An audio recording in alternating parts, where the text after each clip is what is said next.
How's going, guys? Welcome to the channel.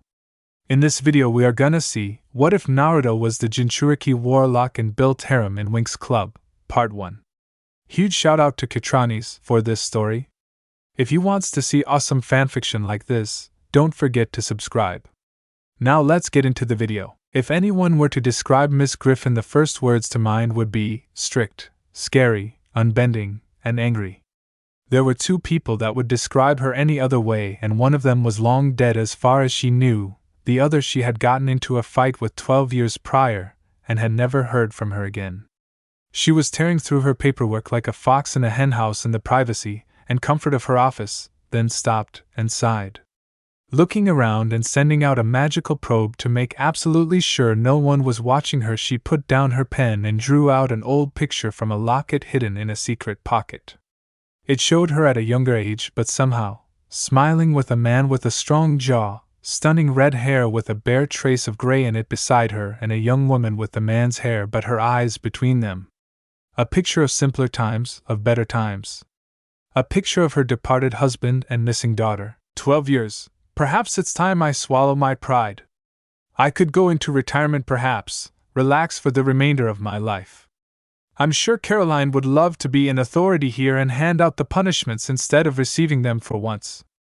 She mused in a tone that would have shocked anyone that knew her. It was wistful. An eyeball on spider legs walked onto the desk and she started to use the lesser-known features. In varos ocularis verito Caroline, she intoned, and the eye blinked and the eyeball turned into an orb where she saw it move towards a magic-deprived world and rest on a village with 4 faces carved into the mountain backing it. It then soared through the streets until it rested on a gravestone. No, she said, her voice quivering. Then she read the plaque. Here lies Kushina Uzumaki? Caroline, you abandoned your name? Verito Uzumaki, she commanded, and the picture raced through the village and rested on a small, malnourished child with signs of demonic possession and a horribly thin body that showed signs of constant abuse. Those eyes and that jaw, he is Caroline's without a doubt. Why is he hiding behind a dumpster? She asked, quivering with rage as she saw the child quiver with fear. Well, it looks like I'll have to stave off retirement for a short while I care for my 3-year-old grandson. Dispeleris ocularis, she intoned, turning the eye off. She stood up as it scuttled away, her face contorted with rage and concentration. She stepped onto a small pentagram behind one of the curtains. In varos temputus deresin Uzumaki, she spat out, and the design flared to life and she sunk into it. Naruto shouted out in shock as a flash of pale green light erupted behind him, and he tried to press himself into the dumpster and hopefully disappear from whatever torture came next, when a very stern and unforgiving-looking woman stepped out of the light and glared down at him. She was in a confining dress with a high flared collar, and had very pale green skin and dark shadows around her eyes that looked like makeup. Everything from her hairstyle to the way she stood showed precise control. She was thin and had a perfect hourglass figure with a slightly bony face. Who are you? He asked, terrified. Griffin calmly observed the child in front of her. At this close range she was nearly swept away by the raw power of the demon that seemed to be contained inside of him. Now that she was close, he saw even more of Caroline, and of some unknown man that was most likely the father. She saw his dual auras in an instant, and was awed by the might of the possessing one, but felt a pang of familiarity within his own. It was the same dark blue color that Caroline had. Creativity and faith reigned within. After a long moment that seemed to stretch on for an eternity, she answered him. My name is Lady Griffin, I am your grandmother, she said with only a slight hint at warmth. There he is! The woman found the damn fox! Someone shouted from the end of the alley, and a large crowd quickly formed. Kill it! Kill the QB! Rang out from the crowd, and they charged at them, brandishing rocks, knives, bats, broken bottles, and all sorts of makeshift and real weapons. Griffin gave them all a glare as cold as an Arctic blizzard and simply raised her hand, causing massive spikes of and stone to block the path. Come on, it is not safe here, she said, trying to stop herself from slaughtering the fools if for no reason than to protect what innocence her grandson had left. She picked him up with a gentleness that would have set all of her students into a near catatonic shock. Wait! Where are you taking Naruto? a voice said from behind them. I am taking my grandson away from this pit that dares to attack him so. Griffin spat towards the old man who sighed. So you're Griffin? Sarutobi said with a sigh. Before she died, Kushina, no, Caroline told me about you, and I had hoped she wasn't delusional. This scroll is basic chakra and sealing instructions. It will allow him access to the many training techniques and many finer points of his heritage sealed within this scroll.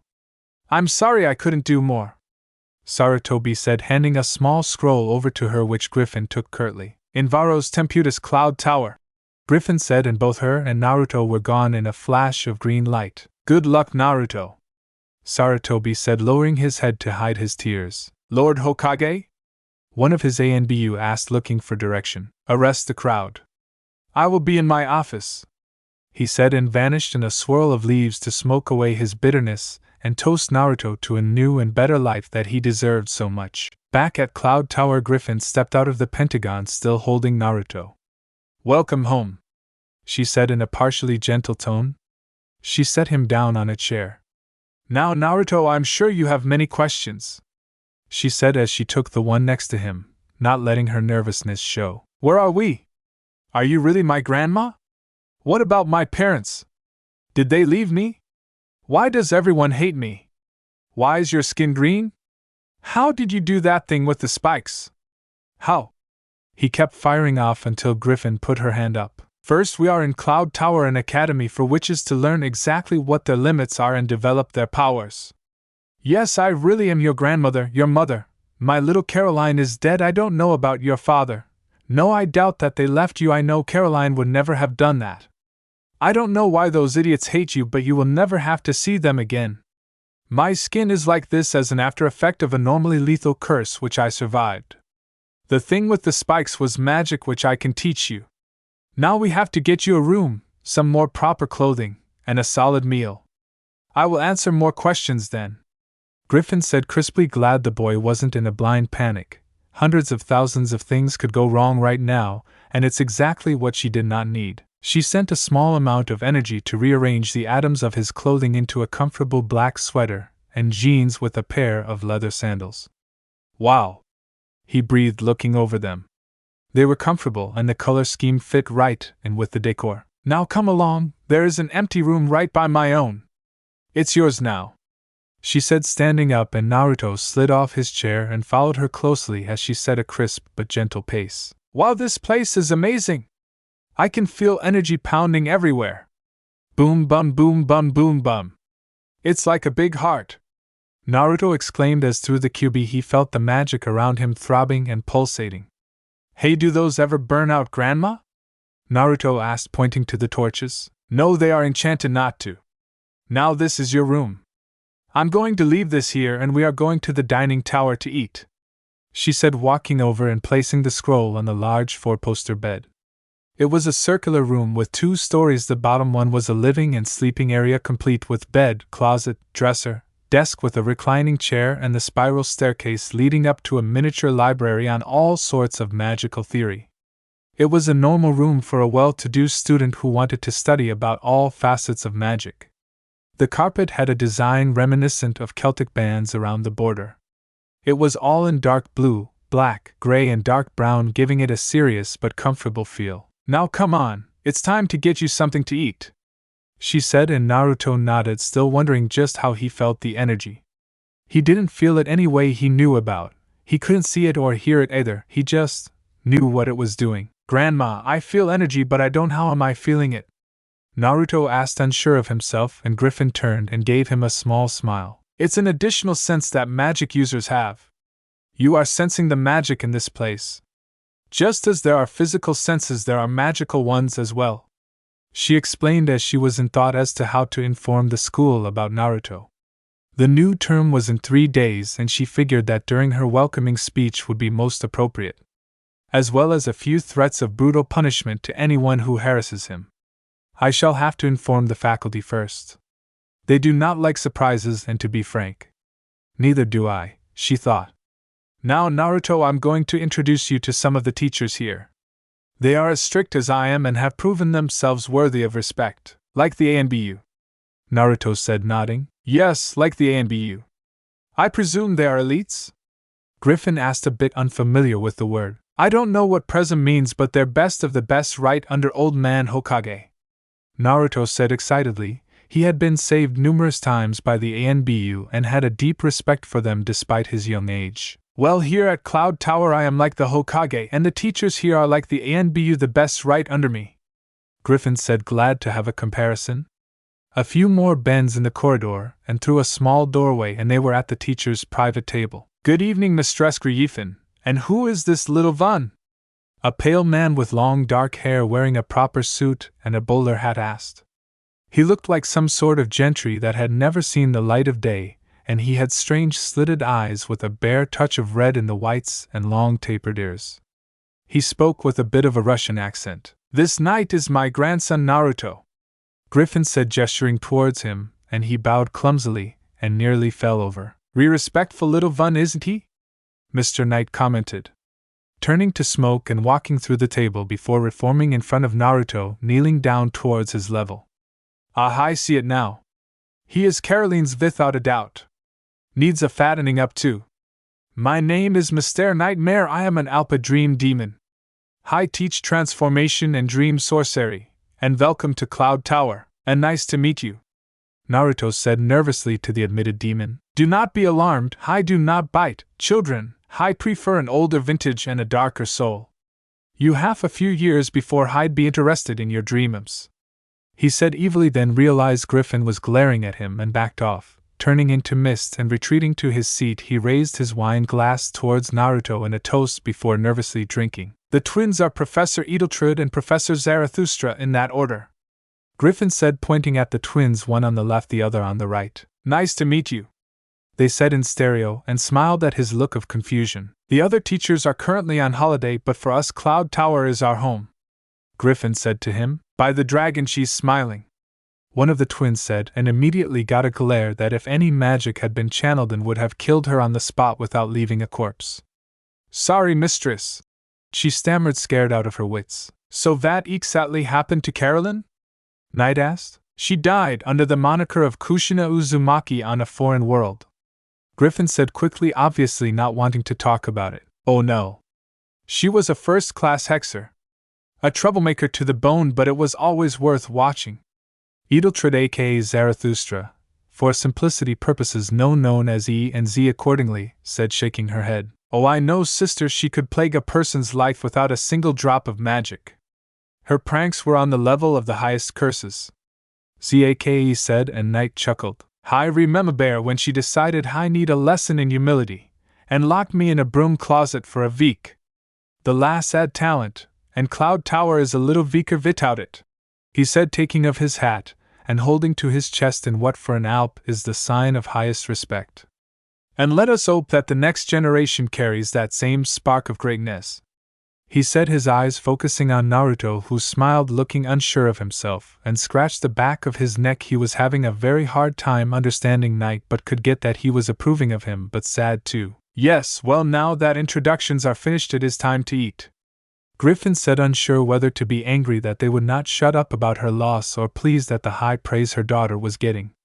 She quickly picked up a couple small sandwiches and put them on the plate in front of the seat Naruto had crawled onto. He smiled at her and thanks, then sighed to herself. Oh yes, it's at this age that they start learning manners.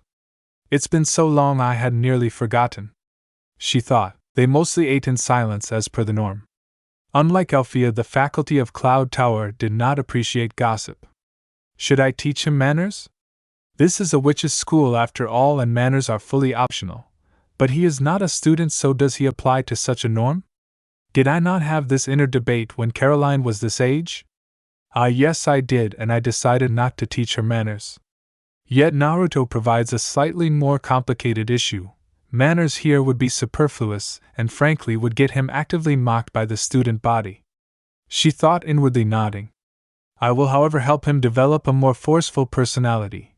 That will certainly help him later in life and keep him out of just as much trouble as it would put him in, she thought, and smiled as he practically crawled onto the table to grab more sandwiches, eliciting a few chuckles and a "He's got zone big balls on him" from Knight. Griffin stared at Naruto, who thought she was glaring at him. Can anyone blame him? and he sat back down and ate quietly. Yes, he'll do just fine, Caroline. Wherever you are, you can rest in peace now, she thought, and gave a small smile of approval which Naruto returned 10 times over. The meal went by without a problem or any conversation. Griffin stood up and motioned for Naruto to follow, which he did eagerly. He had to admit that she was quiet and a little scary, but one of the nicest people he knew.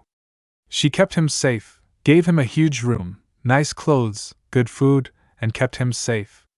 She led him back to her office and kneeled down to his level. Now, Naruto, I have a lot of paperwork to fill out and won't be able to keep you busy. So I want you to explore as much of Cloud Tower as possible, but wear these. They have a detection charm on them and will make you immune to mind-affecting magic and illusions, she said, and a small pair of square brown sunglasses floated out of a drawer that opened on its own and into her hand. They will let me find you in time for dinner. They will also let you find your way around. You just have to say out loud where you want to go, and they will point the way, she said, and she gave him a small kiss on the forehead. I'm sorry I wasn't able to bring you here sooner, she said, and Naruto simply hugged her, which she warmly returned. Now if you get into trouble, don't get caught, she said, and Naruto laughed a bit before she shooed him out, and he took off running and with a last wave goodbye rounded a corner out of sight. Griffin sighed as she stood up. It just happened so fast. Mere hours ago I was simply a headmistress. Now I am a grandmother to a demon-possessed child and have lost my only daughter. The paperwork may wait. I need answers, she said with determination. She walked towards her chair and sat down as one of the eyes walked up onto the desk. Invaros ocularis verito precatus senior Naruto, she intoned, and the eye blinked and turned to a crystal orb like before, and it showed all the significant events in Naruto's life from the most recent to the most distant. She smiled as she saw her rescuing him then when nearly apocalyptic, as it showed numerous beatings and abuse, with her temper only being held in check with the kindness the Hokage had shown him. It didn't show her anything she was looking for, outside of a possible future landscape smear, until it got to a bare few hours after his birth. She saw a powerful-looking young man that Naruto shared many features with, holding him gently while standing on the largest toad she had ever seen, facing a proportionally larger fox, making the beast larger than Cloud Tower itself. It had 9 tails that caused devastation as they swept near the ground, and it was protected by a close-range, but very deadly aura of flame. She watched as a specter in white with gray skin and horns appeared behind them, and the man gently kissed Naruto on the forehead as the specter plunged its arm through himself, then Naruto, and it stretched out towards the beast and grew even larger than the beast, enveloping the entire monster in its hand, and it retracted into Naruto where it let go, and through the man, grabbing his soul and devouring it. A seal then appeared on her grandson's stomach, showing that the monster was caged within. Oh Naruto, what a burden! She said sadly, then looked up as the orb then showed yet another scene. He was barely a few minutes old and Caroline was obviously dying from complications. Kushina, I'm sorry, I doubt even my student Tsunade, for all her medical talent, couldn't have given you more time, the Hokage said sadly. I have good news though, he's perfectly healthy, and is likely to live a long prosperous life, he said, and she gently smiled at him, the color still slowly draining from her skin. Sarutobi, my mother will come looking for me eventually, and she'll find him. She is a witch, has green skin and is very strict, but she will without question look after him. She's one of the 3 pillars of magic. She will take him to Cloud Tower, Caroline said as she was dying until her last breath. Naruto cried out in distress, sensing the loss of his mother's life, and wailed as if he could guide her soul back to him through sound alone. Dispolaris ocularis, she said, and the eye scuttled off, and she just sat alone for a few minutes, tears brimming in her eyes. Grandma? Are you okay? Naruto asked, having snuck in unnoticed a few moments earlier, and had missed seeing his mother die. I'll be fine.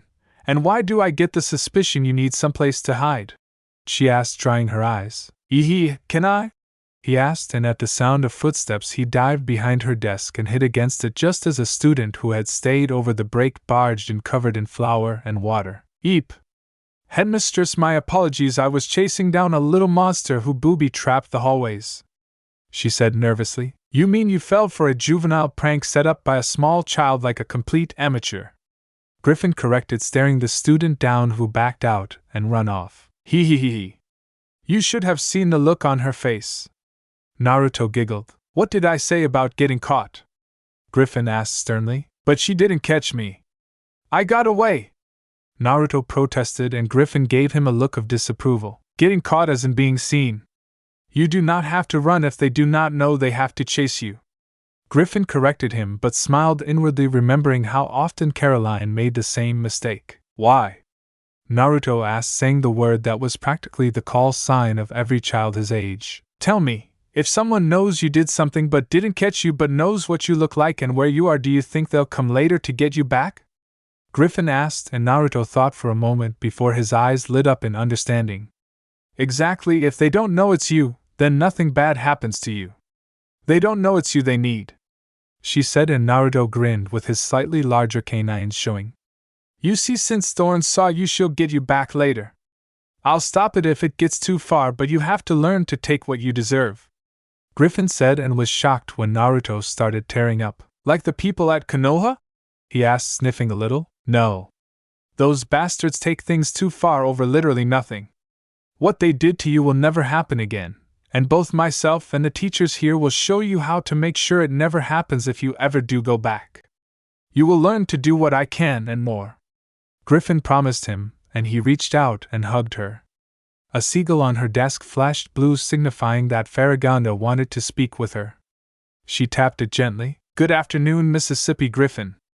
I hope things are proceeding smoothly in Cloud Tower. Farragonda said pleasantly. She then blinked, and her eyes rested on Naruto. Oh my, I suppose Caroline has returned if her son is present. Handsome little fellow, she said kindly, giving him a warm smile. No, she passed away in childbirth. I was united with him just this morning, Griffin said. And he's already harassed a student. You're proud, Farragonda said evenly. I am. Now what did you call for? Griffin asked evenly. I was planning to invite both Cloud Tower and Red Fountain to our schools. I had thought to ask you first. I am planning for it to take place a full week after term begins. Your grandson may attend as well, providing he doesn't hassle anyone too much, Farragonda said, smiling. Yes, I believe we shall. Cementing relations will make things run so much smoother during the school year.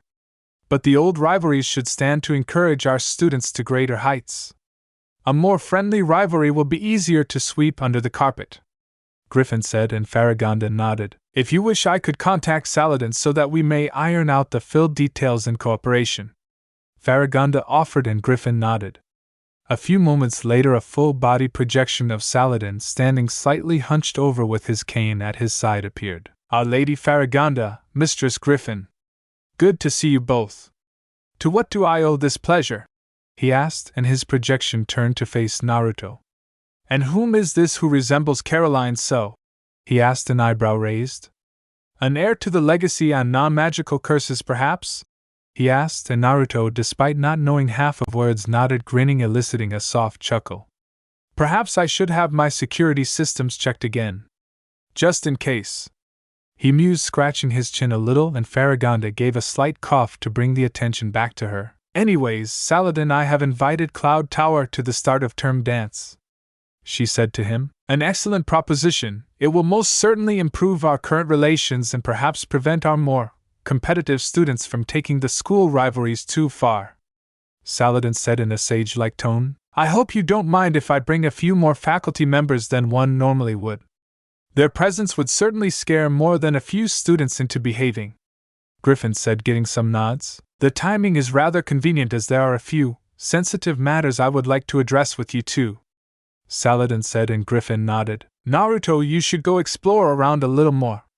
The sooner you learn the way around the castle, the better. Run along, she said, and Naruto nodded and literally ran along, slamming the door behind him.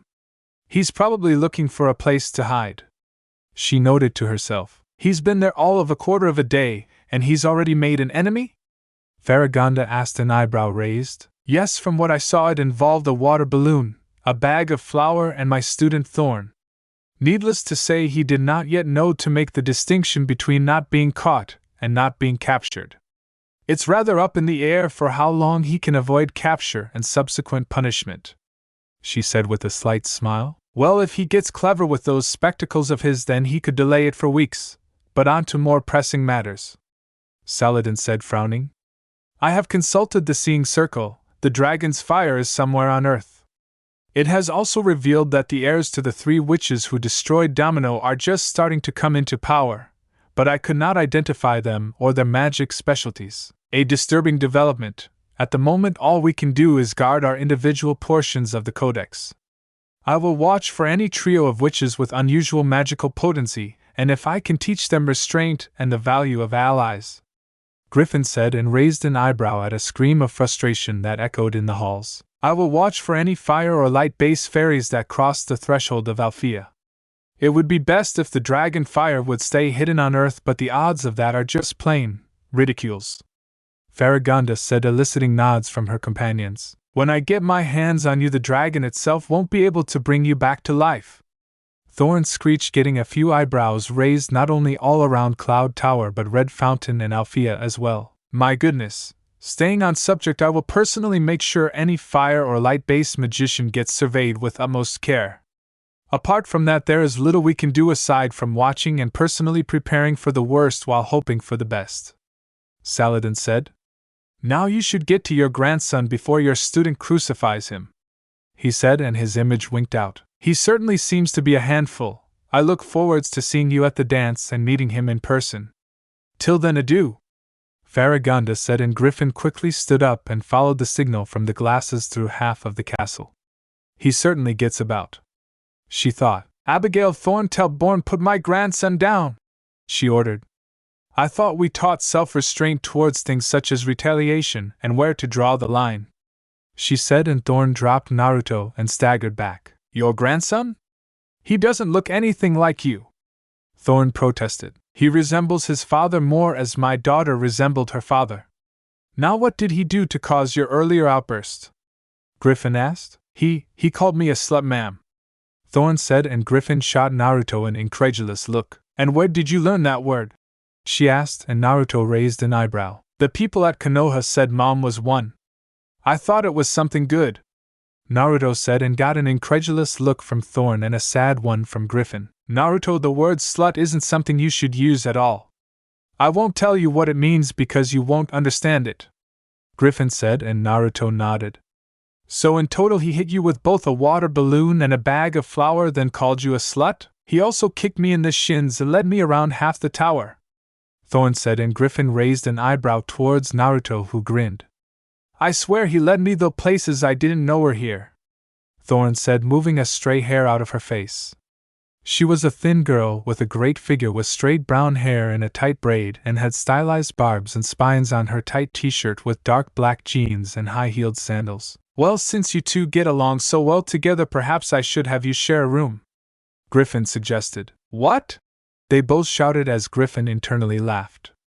"I believe that being a grandmother will be quite a bit of fun." Naruto vs. Thorn Round 1 fight. Thorn was getting paranoid. It was the second day since Griffin's nightmarish grandson had shown up, and he could get around the tower in ways she didn't even know was possible. She could hear him laughing at her, haunting her, hunting her, waiting for when to strike an ambush. She couldn't even imagine what he was doing now. 2 hours earlier. "Grandma?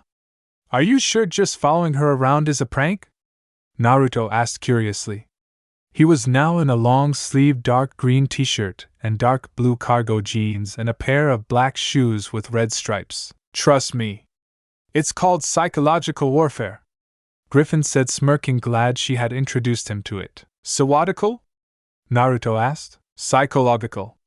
It means this," she said, tapping the side of Naruto's head. "Oh, I get it, I'm pranking the brain," Naruto stated. "That's right, if you play with their heads instead, then even if you don't do anything else, they're scared and looking over their shoulders for a while.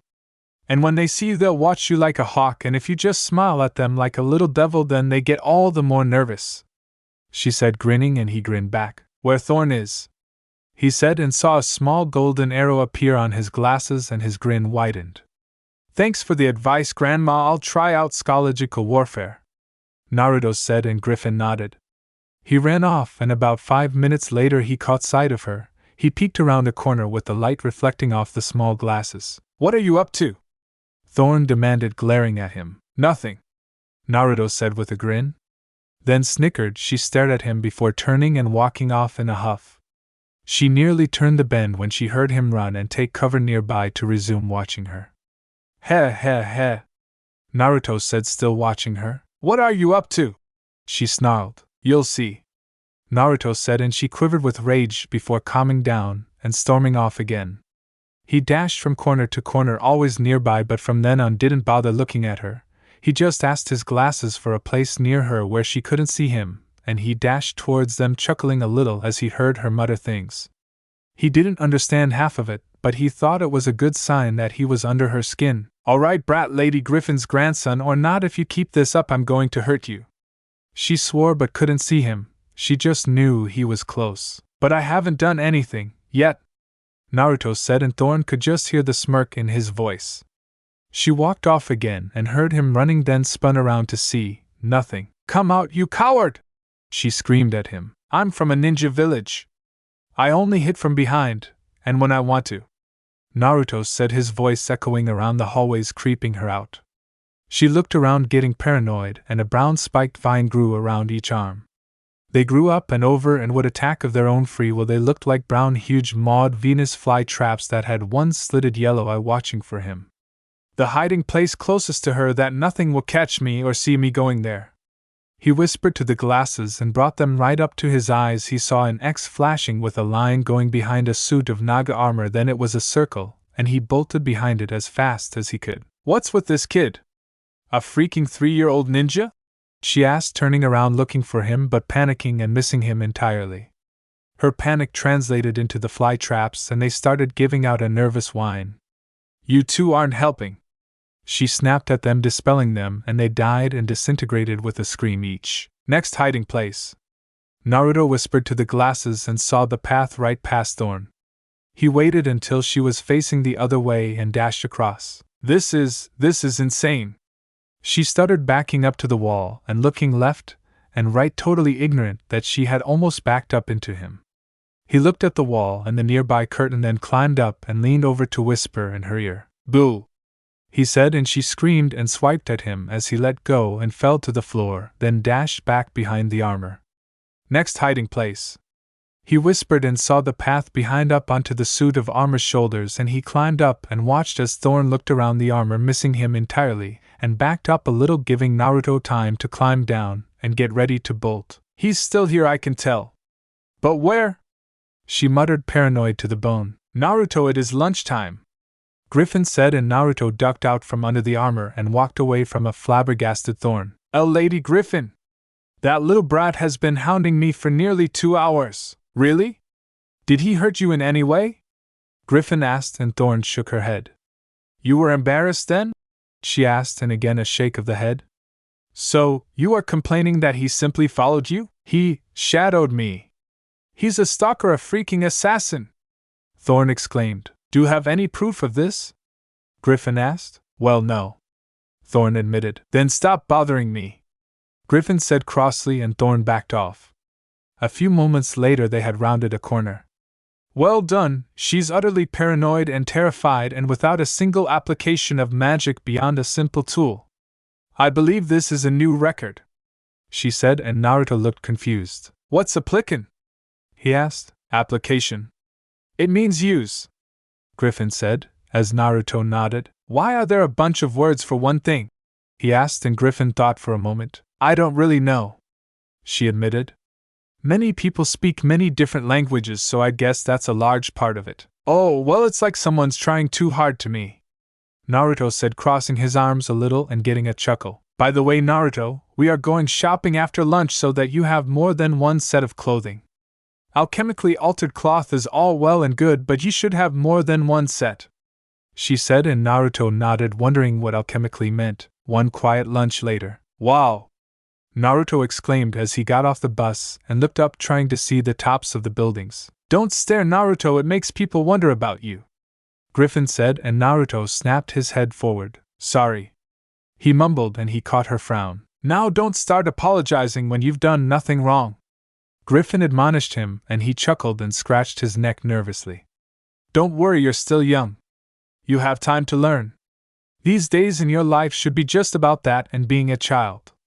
Here we are, she said as they approached and stopped in front of a children's clothing store. Griffin quickly learned that another trait from Caroline had passed down to Naruto, a near total disregard for fashion.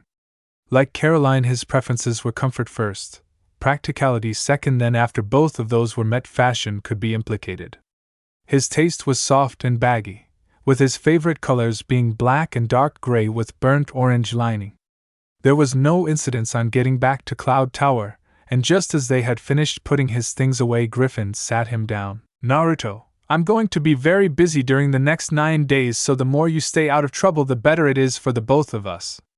I want you to learn about every nook and cranny in Cloud Tower and find all the best places to hide so you won't have to rely on those glasses. Okay? She asked, and Naruto nodded. 2 days later, Griffin had found Naruto poking around the underground passages that linked Cloud Tower to Althea and Red Fountain, and brought him up as she addressed the students for the beginning of term speech. Now, students, 2 more issues need to be addressed. First is that we have all been invited to the beginning of term dance at Althea as a way to keep our rivalry with them more friendly and easy to manage. I expect that none of you will embarrass me at this event, and that my faith in your self-control is not misplaced. She said, in an unsaid but very real threat was interpreted by the student body. Secondly, and much more importantly, my grandson Naruto will be living in Cloud Tower, she said, pointing him out with a sweep of her arm. Any unprovoked harassment as well as any retaliation taken too far will be punished in ways that will make the destruction of Domino look like a slap on the wrist. Is that understood? She demanded, and the whole school, teachers included, were scared witless, and responded as one. Yes, mistress. They all shouted in union, fully intimidated by her tone and reputation. Dismissed, she said, and the hall was cleared in record time. Wow, Grandma, you can be scary when you want to be. Naruto said. He had been standing a little to her left during the speech and fidgeting a bit. Thank you. It's an important skill to learn. It stops a great many problems well before they start. You'll learn how to do it when you're older. Now I still have a great deal of paperwork to go through, and the tower changes when it has so many students, so you're going to have a lot more to explore now. I want you to stay inside the tower though, and not to go into the tunnels or onto the roof. Finally, if a door is locked, then there is a good reason for it, Griffin said, and Naruto slowly processed what was said and nodded. Okay, Grandma, if it's locked I'll stay out, he said, and Griffin nodded and smiled. Now run along, she said, and he nodded and dashed off. And try not to get in over your head, she shouted, and heard him give out a laugh. She sighed and wondered how long it would take for him to get bored. 4 days apparently, she thought as she caught Naruto trying to prank a whole classroom of students. Not that it wasn't a surprisingly good plan, she just didn't think he was ready for the kind of retribution the whole class and teacher would visit on him.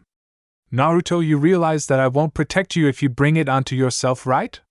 Griffin asked him, and he instantly sweat dropped. Oh, he said, and instantly began disarming a crude but for a 3-year-old very impressive trap. Still, how did you get your hands on that much raw garbage? Griffin asked, and Naruto grinned. Found a hidden door with a staircase led down to a stinky pit with huge bugs. I was going to lead one in, but they were too big to fit. It would have been funny for Thorn to walk into her room and see it eating her bed, Naruto said, and Griffin stared at him for a few moments before laughing herself, albeit very controlled and restrained for a laugh, but a laugh regardless. Now, Naruto, I will teach you how to read basic scripts so you can find some better use of your time. That, and I suppose it's time to introduce you to a few devices in this world. Namely the television and stereo, she said, and Naruto raised an eyebrow at the familiar but never seen words. In other words, he's heard people talk about them, but that's it. 3 more days passed with relatively little incident. Although Naruto had taken up a heart-stopping habit of jumping from the library section of his room, down a full 10 feet onto his bed, which was enchanted to self-repair, but the first time Griffin saw it she nearly had a heart attack. Then she spanked him. Hard. What was really disturbing though was although his butt ended up bright red, he didn't respond to the pain at all. This caused Griffin to brood on the thought of leveling Konoha for hurting him so much that he had become inured to normal pain. Then there was more than a small hassle to get him to actually wear something appropriate for the dance. He ended up going in a way that both represented whoever the hell his father was, most likely a ninja, and Cloud Tower at the same time. He was wearing tuxedo-style pants with a leaf symbol engraved belt buckle holding them up. His miniature combat boots were shined to perfection. He had a white t-shirt on with a black jacket with the silhouette of Cloud Tower in front of a full moon in all its glory. His hair was now silky smooth and shining with a tiny hint of red at the back end. And all that with just one 5-second application of alchemy on one kid in his pajamas and a bed head. How? Naruto asked as he suddenly found himself in the gates of Alphea standing beside his grandmother with a great deal of the student body and teachers of Cloud Tower passing them as they stood there. That? A little magic catch high off guard? Knight asked, and Naruto slowly nodded. He walked away laughing to himself. The whole place had a different feel than Cloud Tower. Cloud Tower felt like it was guarding something. Like it could be vicious or graceful depending on what was needed. Alphea, on the other hand, had this feeling of openness, like it wanted people to be there instead of just putting up with them. Although he thought the pale pink walls were a little stupid. He followed her in a little nervously. They entered the dining area turned ballroom, and he was looking around and wondering what was with all the guys in blue and white spandex with capes. Grandma, why are they dressed like that? Everyone else has different clothes, but they all dress like each other, he said, and Griffin nodded. It's the uniform. I designed it so that it encourages the students to stay in top shape. The cape is a general distraction that becomes a target, so most attacks against them will miss. And it's actually reinforced as well so that it can withstand most normal attacks, Saladin said from behind them, causing Naruto to jump in surprise and Griffin to sigh. She knew the man was a powerful wizard, but he had a slight, red-huge, mischievous streak when not dealing with his own students or official business. He's going to get Naruto as a partner in crime the moment he wanders into Red Fountain through the passages. Griffin thought, half amused, half exasperated. Pleased to meet you, lad. I'm Saladin, I train the specialists, and before you ask, a specialist is someone who uses both weapons and magic. Although they don't learn anything truly powerful until year 5, before that they are usually too hot-headed to be put on the handle of massive power, and they need all that prep time for that brutal year. The basics take that long to marry the arts unless you are a true genius, Saladin said, and Griffin raised an eyebrow. I see you are as humble as ever, she said, and he gave a light laugh. You know me, humility personified, he said with a perfectly straight face, not a hint of humor or a lie on it. Can you teach me to lie like that?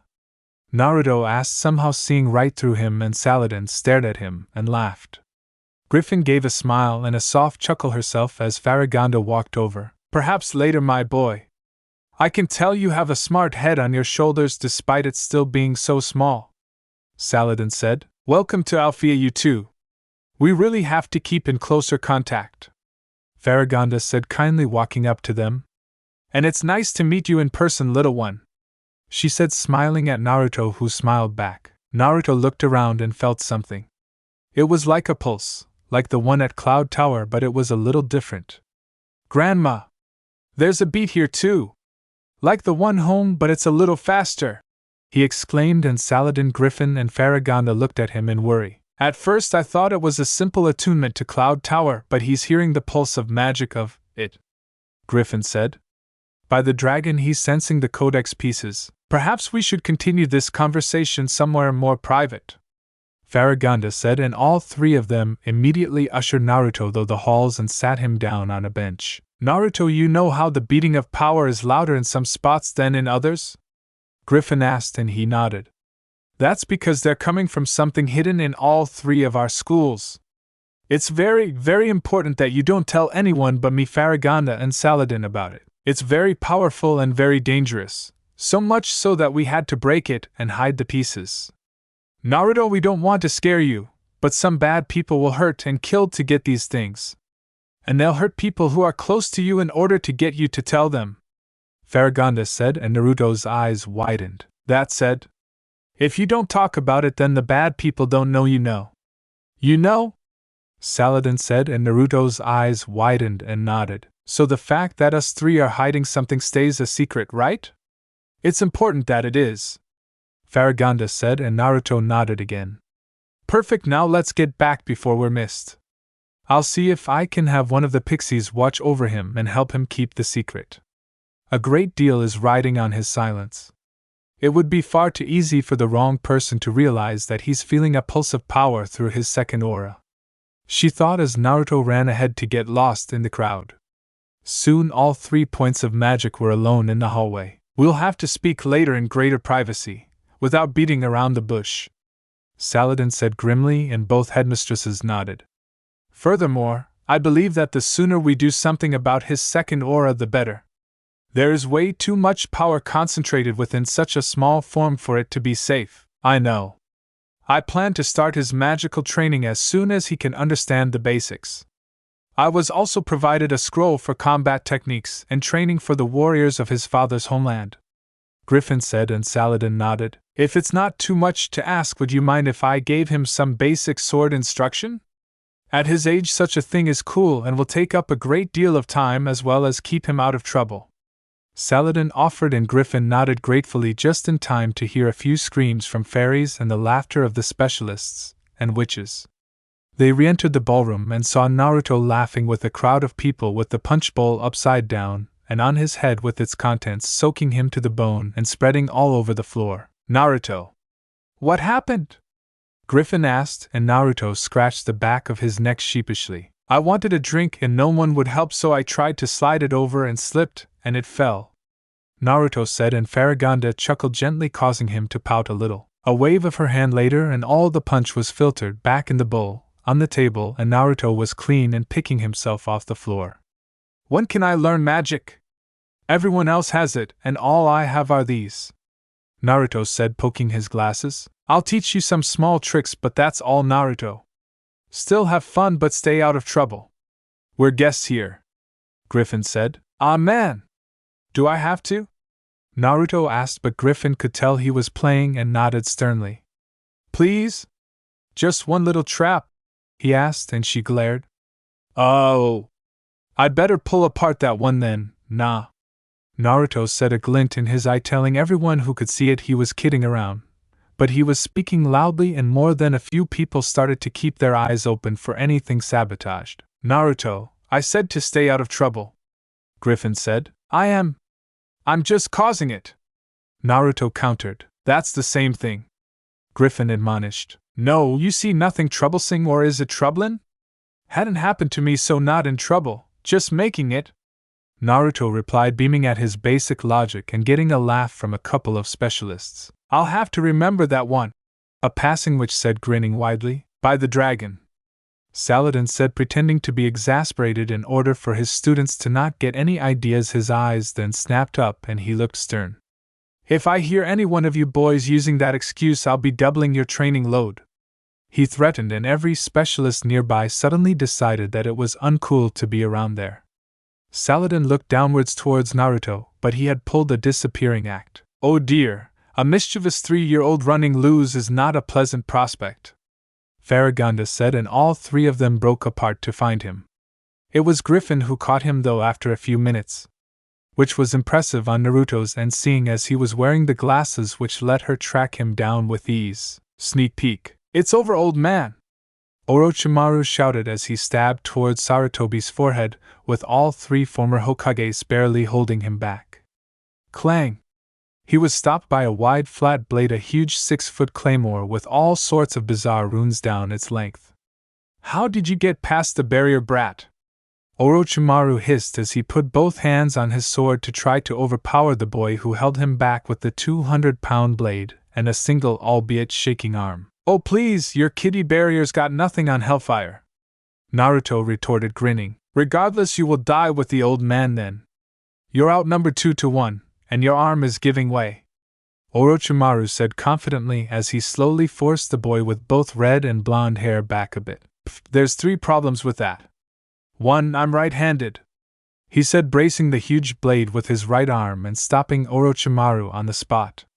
2, I've faced and decimated armies before. 2-1 odds on nothing. He smirked and grinned cheekily at the ANBU who were still stuck outside the barrier.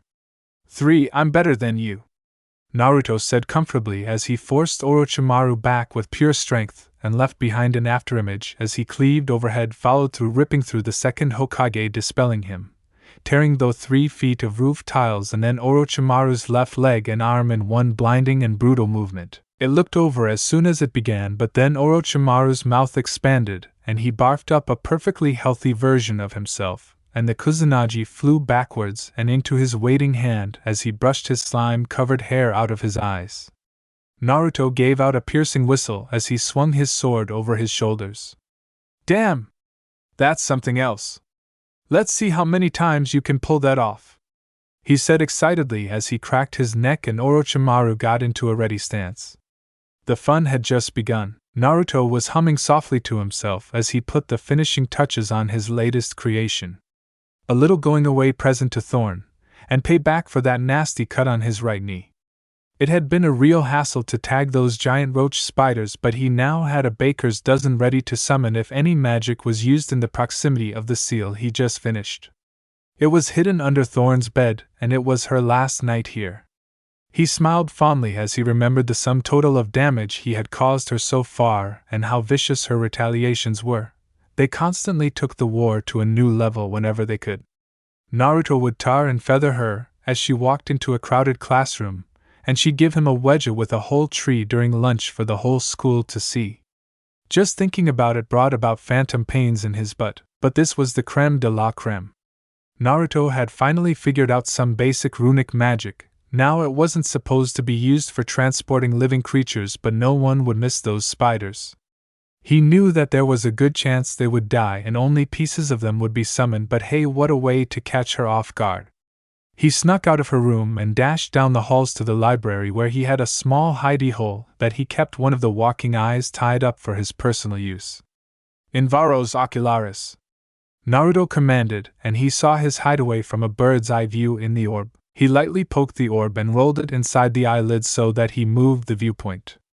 After about a minute he was in the hall just outside Thorn's room. He wasn't going to move the viewpoint in there because doing so would activate the seal. What he didn't see was that Thorn had detected the scrying and was tracing it back to him. "Gotcha, you little pain in the ass!" Thorn shouted as she dragged him with a barbed vine out of his haven. Naruto wasted no time and slipped a 3-pronged kunai out of his pocket and sliced the living cord, but to no avail, and he was quickly hog-tied and being held up gnawing at the vine and futilely trying to saw through it. "All right, Tiny, what did you do to my room this time?" Thorn demanded, shaking him violently. Naruto started looking a little green and his cheeks bulged a bit. "Oh hell no!" she half-shouted, dropping and untangling him in a bare moment, and Naruto hit the ground running, pocketed the kunai and dodged away from her and behind a shelf right away, all in about 2.5 seconds. He grabbed control of his breathing and went quiet as he climbed upwards on top of the shelf as Thorn turned the corner and was now hunting him. He slipped off his badly tied shoes. He was still learning to do that right, and tucked them under his left arm. He dashed forwards quietly and leaped onto the next shelf and kept going. "Have to hide," he thought, and he bit into his shoelaces to hold them and slid down the bookshelf on the far side of the searching Thorn and landed with barely a sound. He slipped them on and dashed across his legs, pumping, and slid on his knees under a desk just in time to avoid Thorn spotting him as she came out running. She checked under a nearby desk and Naruto used it to dash to one closer to her, and she rushed to one far away. He used this to dash to one nearly at the archway, and as she checked another desk he dashed out and down the hall. He made good time, then climbed up into a windowsill and ran forwards, dashing straight up until he grabbed the curtain, and his arms and legs really getting a workout, climbed up, and he slowly moved behind the curtain 10 feet off the ground. He waited for a full 3 minutes, his arms burning, but almost sighed with relief as he heard Thorn rush past, almost baying for his blood, and when he couldn't hear her anymore he slid down and stepped out. "Phew," he said, holding his right hand over his chest. "Better go before she doubles back," he thought, and he ran to the wall across from him and tapped on the stones until he came across one that sounded a little different. He pushed it in and the whole wall followed and split into two, and he squeezed in through the crack and pushed the stone out from the inside to seal it up again. He dashed down the dark hallway, his glasses being the only thing letting him find his way through their night vision. What always gets me is that without going up or down or having any magic used, this hallway connects two other hallways 3 floors apart. Naruto said to himself as he reached the other door. That and it's way too short to connect to hallways on opposite parts of the tower. He mused as he pushed the stone on the wall to open it up, and he squeezed through, then closed it behind him. Still, there's no way she could get around as fast as me. The wall halls don't make much sense, but they always get you there fast, he said as he stepped into his room and slid the bar across the bottom of it just in case. I've never, ever hidden from her in my room, so she'll never ever look here, he thought as he crawled onto his bed to simply recline. He sighed and looked up. Oh man! He exclaimed as he spotted Thorn leaning over the railing casually with an eyebrow raised at him. Just what are you trying to pull? Tell me and you get away scot-free, she said, and Naruto grinned, not sensing any lies. There's a summoning glyph under your bed. Pillow area. It's tied to 12 of those giant cockroach spiders in the garbage area. It's real sensitive, so any magic will set it off. It's only in chalk though, so a quick wipe will take care of it, Naruto explained, and Thorn nodded and jumped down, landing beside him, causing him to fly upwards, and she caught him. Well, I'm going to make you clean it, then flare some power, because frankly, I don't trust you, she said, and Naruto chuckled. They had a very well-known rivalry with their escalating prank and vengeance war. You know, the only reason I'm not throwing you out a window for this is because you kept this place interesting, Thorn said evenly as she walked up the stairs towards her room. That, and if you did that, Grandma would turn you into a slug and feed you to a toad, Naruto replied, and Thorn paled a little. That too, she said, and Naruto cackled. Alright, monkey boy, if I see anything start to trash my room, it'll be you they start trashing, Thorn threatened as she shoved Naruto under the bed, and he wiped away the seal in a second. Alright, it's done, can I go now? Naruto asked, crawling out. Flare your mana then, yeah, Thorn ordered, and Naruto concentrated for a moment. A huge surge of power pulsed outwards. It was mostly red, but it looked like it was tied up with blue energy. Thorn waited a minute, and nothing happened. Alright, now get out, she said, carrying him to the hallway and dropping him on his butt before slamming the door. Yeah, I'm bored, Naruto said as he pulled out a slip of paper and a pencil and quickly remade the seal. He folded it into a paper airplane and went to the central staircase and simply tossed it, not caring where it landed, and he sat down and reclined on a bench and chuckled when he heard some very girly and very freaked out screams. That is your work, yeah? Knight asked, looking over the railing and snickering. His sudden appearance didn't even faze Naruto. He was used to it. I got lucky, Z roaches veer all saw me alive, he said, chuckling. I know this one is only so powerful because Z girls are all afraid. They could easily squash them, but they are too busy screaming. There will be many delicious dreams tonight. Naruto decided to climb up and watch over the railing, his feet kicking a couple inches off the ground. You were planning to do that to my room? Whoa, Thorn noted, walking up behind them. Glad I'm leaving tomorrow. I don't want to see you even try to top that, she said as one which got wise and used a sonic scream to crush one, only to get splattered with its goopy purple innards. Naruto chuckled watching them. The teacher was just laughing at the sight of this, having tweaked her aura ever so slightly to scare off the 10-foot bugs. So any guess on how long until they get them all? I say 10 minutes, Naruto said, grinning. 7. Knight replied and grinned as one girl actually fainted. 12, it's a second-year class, Thorn finished as she leaned into the railing and laughed a few times at the misfortune of the younger girls. A full 9 minutes later, the last roach was dealt with by it being hurled in the empty space that would drop the thing about 70 floors down and into the entranceway. About 10 seconds later, there was a crunch and a few screams down below. Nuts shoulda made a bet, Naruto grumped, realizing he was closest. Knight laughed. Well, az days say seeing your rear is always clear, he said, and Thorn smacked him in the back of the head. You stupid Alp! Its hindsight is perfectly clear. How the hell did you get a job teaching?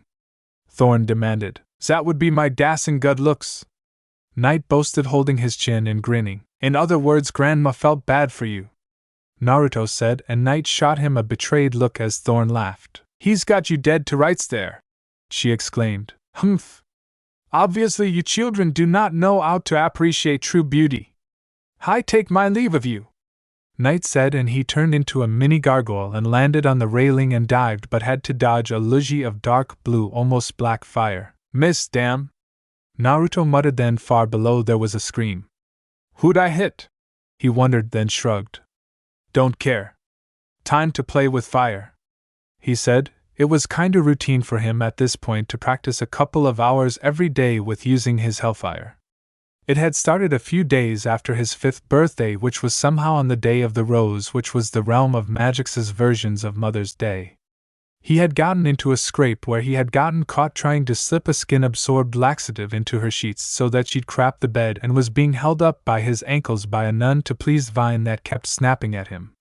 He felt a pressure building in between his eyes, and he shouted, causing the thing to be burnt to a crisp in an instant, but he got knocked out, landing 2 feet onto a stone floor head first. He yawned casually as he walked at his own pace to one of the gym.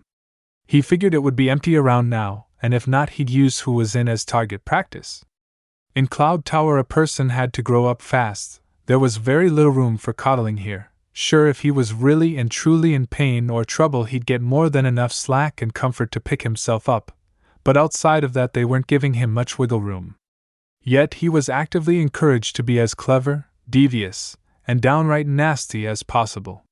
He could curb it, of course, but he usually had to up the ante more than anything. Empty nuts, no target practice, Naruto said, entering the large room. If this place wasn't self-repairing, I'd bet it'd be nothing but scorch marks left, right, and center, he muttered as he conjured a hand full of dark blue fire with crimson veins, and he hurled it. He grinned, then decided to try the spell he thought up. Vulpus Vulpus Flamma! Fox Flame, he chanted, and a spiral of his dark fire rose up and formed a 5-foot-high two-tailed fox made of fire that ran forwards, and then blew up with enough force to nearly send Naruto flying backwards. Yeah, I think it's strong enough. For now, he panted, lying on his back as the charred and broken pieces of the stands flew back together, and the charcoal reverted to the polished oak and stone. I've been working on a signature attack for months, and it's finally strong enough and cool enough. Maybe I need something to protect me now, he wondered out loud. He pondered for a minute. I'll ask Grandma, she'll know, he decided, and he ran to her office as fast as he could, dodging around anyone in his way and nearly crashing into a few. Hey Grandma, can you teach me how to fly? Naruto asked at hyper speed as he rushed in. Griffin blinked at this large change of pace. Naruto, I'm currently in conference with Farragonda and Saladin. Can you come back in, say, 30 minutes?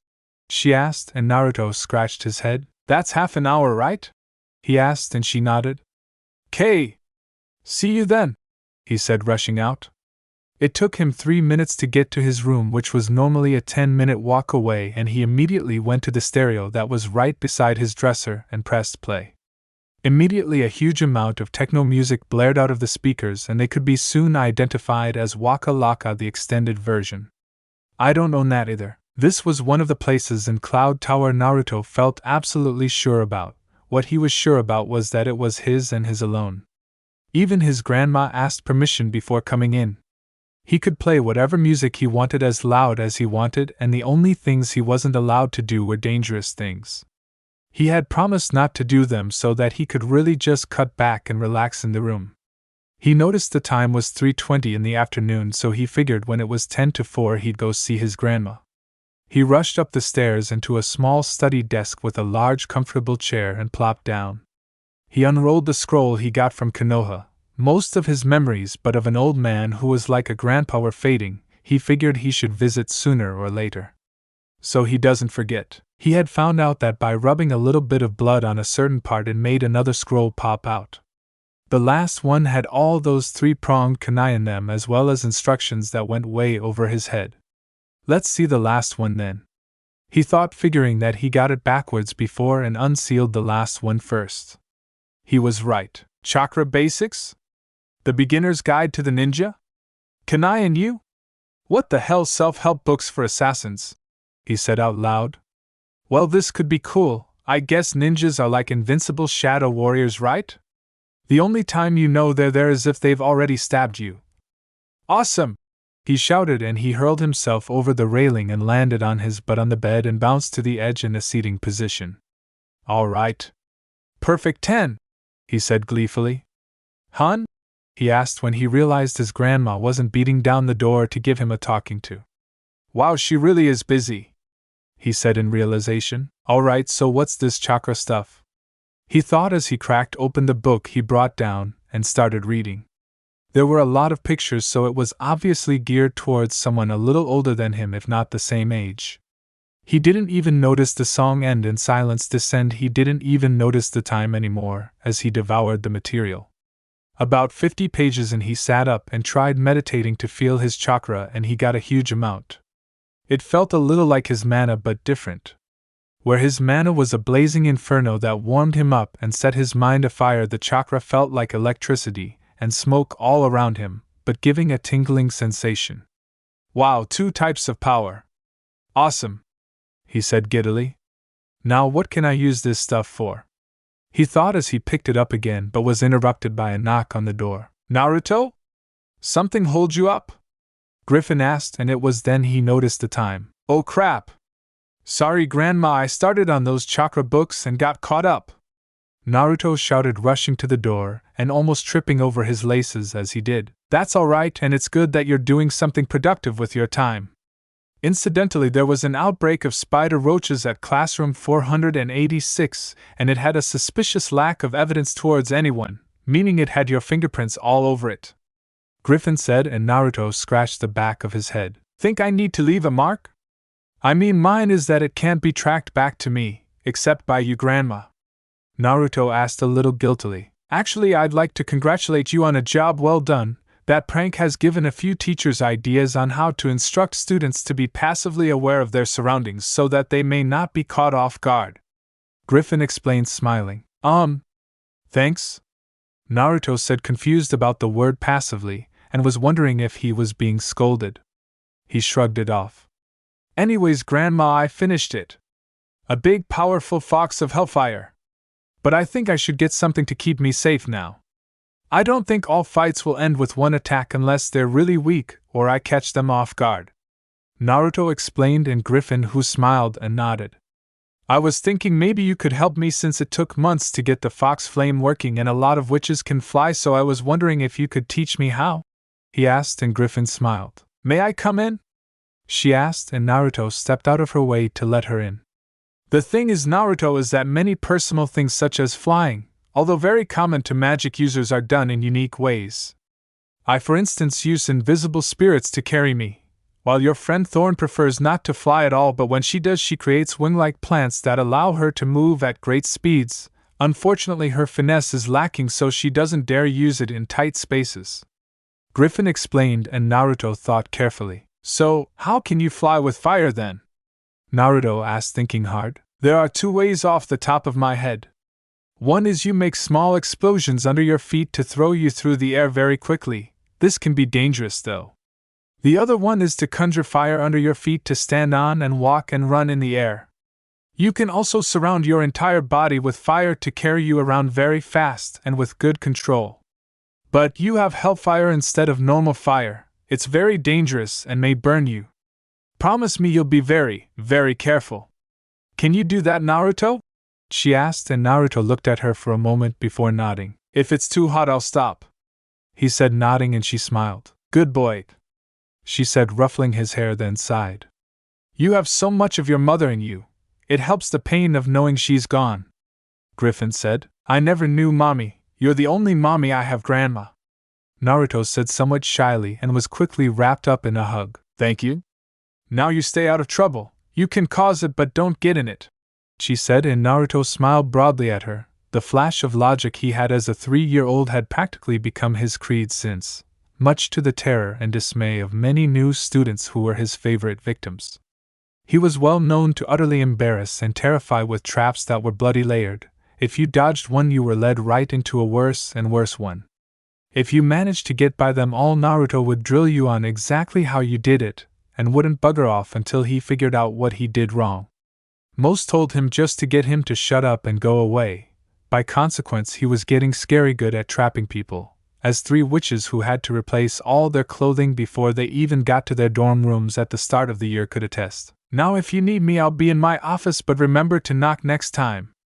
There are a lot of dangerous things in there, she said, and Naruto nodded. A few moments later he was alone again. All right, blow things up under my feet. Sounds easy, he said, and he concentrated a lot of power just under his heels, and a few seconds later. YOWCH! He screamed as the hellfire burnt right through the shoes without even melting them and flash fried the bottoms of his feet. He panted wide-eyed for a minute in pain. The door flew open, revealing his grandmother wide-eyed with worry. Naruto! What happened? She demanded as she cast a quick healing spell that took away his pain and reduced the swelling and burns to a slightly sore pair of feet with a nasty sunburn. I tried flying, but the fire's too hot. It went right through my shoes without even melting them, he exclaimed as she picked him up and set him gently in bed. Naruto, conjure a ball of flame, she said, and Naruto did so, and a second later a baseball-sized dark blue fireball was floating a good 2 inches above his outstretched hand. Ostendo sum vestri specialis. Reveal your secrets, she intoned, and closed her eyes as information poured in. So that's it. Naruto, your hellfire is as cold as it can get. It can only be used to attack, and spells that are outside your natural element will take a very long time to learn, especially at your age. On the upside, even beings normally immune to fire attacks are going to be badly burnt by your power. So, I'm sorry to say you might never be able to fly, Griffin said sadly. What? But what about the way fairies do it? Naruto asked, grasping at straws. They grow wings by powering up. Witches, wizards, and warlocks don't power up but never power down. So, no wings for you, sorry, she said, and Naruto sighed and pouted a little. Hey, don't give up, maybe those Katra, or is it Chinka? Those scrolls and books might be able to help you. It'll probably more than compensate for flying, she said, and Naruto brightened. All right then. I'd better get back to it, he cheered, and Griffin chuckled as she handed him the books near the foot of the bed. Now stay in here, I want you off your feet as much as possible, she ordered, and Naruto nodded. Now for the rest of the day, don't cause trouble, she said, and she put her hand on his shoulder and used alchemy to change his clothing into pajamas with a fox design. Damn it, no fun for me. Naruto pouted, getting a laugh. Just stay in bed, scamp, she said, and laughed lightly as he stuck his tongue out at her. A few moments later he was alone in his bed. All right then. Where was I? Right, basic chakra practice. I can stick stuff to my skin. Cool, maybe I can stick myself to heavy things or use this to stand upside down on roofs or something? He asked, reading through. About 10 minutes later he thought he had an idea about what to do. He took the kunai and book and put his hand on the center of the cover so it couldn't reach the edge, and focused. It was hard for him to pull his mana away, but after a minute he had a good chunk of chakra in his palm and fingertips, and he lifted. Oh, that's so cool! He exclaimed and dove back into the book. About an hour later a thought crossed his head. Testing it, he crawled out of his blankets and stuck his hand against the wall, using as much chakra as possible. He was glad to know the difference between chakra and mana so he could separate them. Like he guessed, it stuck, and he smiled widely. He stuck his other hand a little up and used his chakra into his knees so that soon he was crawling up the walls. He laughed and lost his grip, luckily falling on the bed when he thought of all the new dimensions he could add to his pranks and escape routes with this. He then slowly but surely started getting the grasp of wall crawling. Then above his bed he nervously stood up, while upside down, and after a few moments started to take a few steps. Then the door opened, revealing Griffin with a tray of food. Naruto! When I said to stay in bed, I meant it. You can defy physics without magic later. Right now your feet need to heal, Griffin said, and Naruto walked down and into his bed. Sorry, he said sheepishly. Anyways, I have your supper here, she said, laying it across his lap when he was under the blankets again. He tore into the meal ravenously.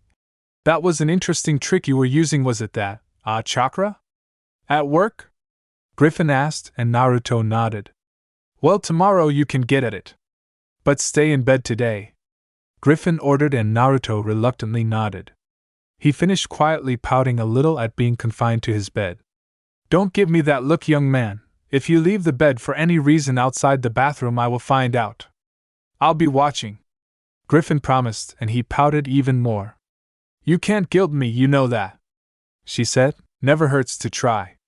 Naruto replied, getting a snort from his grandmother. Just remember, I can see you at any time, Griffin said, and Naruto sighed and nodded. You get better now, she said, kissing him on the forehead and taking the tray away. You! Grandma! What was that for? Naruto asked, wiping at his forehead as Griffin left laughing to herself. Naruto sighed and picked up his book on chakra again, still rubbing the spot where he was kissed. I hope it doesn't leave a mark. No one would ever let me forget it, he muttered to himself. So chakra has elemental types, but they're not in this book.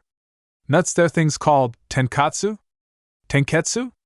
Tenketsu points that can be attacked to block the flow of chakra, and there's even a whole fighting style based around it called the Juken. Sounds weak. I mean, there's a lot more than chakra out there. Even if my tenkatsu or whatever are blocked, I'll just burn them black with hellfire. I don't think they can stop mana without using some.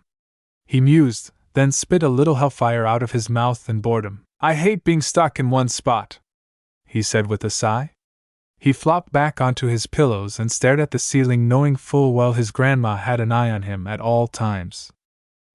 Chakra and mana. Two types of power, can they mix? Yeah.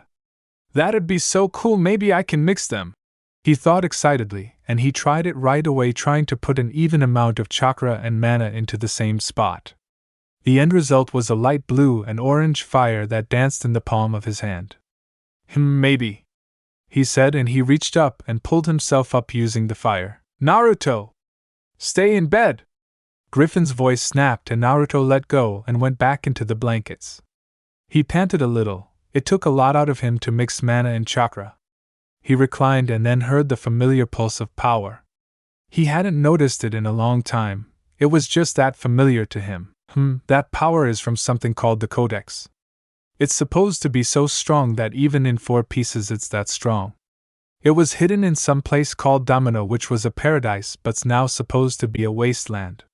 He thought, remembering all the times he eavesdropped on his grandmother.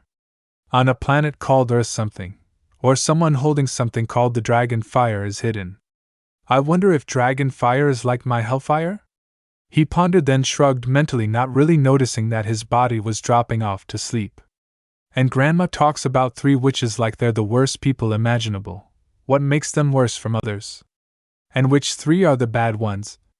He thought before darkness overcame him, and he was fast asleep. Naruto was walking around and randomly sniffing the roses that were decorating Cloud Tower. That, and watching the long, long trains of thorny vines that threatened to skin your arms if you swung them too widely. Half the fun is hearing the new girls scream when they brush against the roses. Nothing better than some terror, and I really am innocent, the looks I get without even having to earn them. Ah, bliss! Naruto remarked in a light-hearted tone, earning the ire of many of the first-year witches around him. Looks like no one here is on good terms with their mothers. Naruto thought, his smile falling. Day of the Rose, my birthday too, always so awkward. He muttered out loud. The Day of the Rose was always awkward at Cloud Tower. You could count on one hand the amount of witches who were on good terms with their mothers. It was a place where most of the students were mostly at odds with their whole family. Witches, wizards, and all human-based magic users, including fairies, came from the same genetic stock. Yet being a witch or warlock was a badge of shame. The 3 schools of magic's whole point was to educate and train the 3 types of magic users with no traditional tutoring.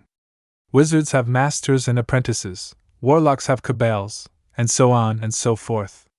There are so many things to cover that typically take a 10-year apprenticeship had to be done en masse. As such, many students eventually became teachers.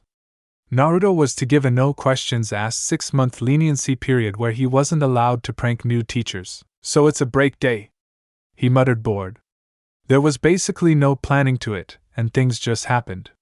Either Naruto or Griffin would come up with something and it would be followed through. Or something would just come up and they'd roll with it. Where's everyone going? He asked as a large group of witches left with a purpose. He was at the entrance level, which was floor 50. Big race in magics, apparently it's gonna be an annual thing now. One of them said as she passed, and Naruto smiled. He'd found something to do. He ran up a nearby wall and used his chakra to launch himself into the air and used that to jump up the massive central spiral staircase and up the center of it. It was often used for flying students, but like Naruto was gonna let that stop him. He still couldn't stick to things softer than stone. That required a finesse he lacked. He preferred to go in blasting with extreme force and prejudice. One time he had pulsed so much force into his chakra into the stone that he cracked the wall and launched himself off. Still, he learned how to do chakra jumps off that. He reached her office door rather quickly and decided to knock. He had in the past interrupted a lot of things and learned quite a bit from them, but it was dangerous knowledge. He had learned just last year that both the dragon's fire and the codex were massive power sources and amplifiers that in the wrong hands would spell disaster. The dragon's fire was in the form of a girl's magic from what Naruto had learned, and he still didn't have any idea what to look for but pure power from the codex. The three witches were the reincarnations of three witches who spearheaded the destruction of Domino while trying to steal the dragon's fire, but they were thwarted by both the royal family and the 3 points of magic, including his grandmother, who had at first been on their side. He knocked on it a couple of times. Where did these manners come from? I'm sure I didn't teach you many, Griffin said from behind him, causing him to jump with a shout of surprise. Gah! How do you keep getting behind me? How do you keep on cloaking your mana and chakra? Naruto demanded, panting and holding his heart. You've been leaving your books on chakra lying around. They're a rather interesting read, as chakra can amplify mana yet gives out its own unique pulse of power. For me, suppressing it comes hand in hand with possessing it, Griffin said and smiled at the look Naruto gave her. It was rare for this kid to be caught off guard, so it was funny when he was. Anyways, I learned there's a race today in magics, and I thought we could go and watch it. Maybe mess with a few heads while there, rig the race and make a killing at the bets, Naruto explained, and Griffin raised an eyebrow. You do realize the race is for charity, Griffin stated, and Naruto furrowed his brow. Not's hard to enjoy a day without causing some chaos. Maybe we can mix something in? Naruto asked, and Griffin nodded. Yes, actually. I was thinking that we could visit that Konoha place, cause some trouble. Lay a rose on your mother's grave, she said, winding down a little, and Naruto nodded somberly.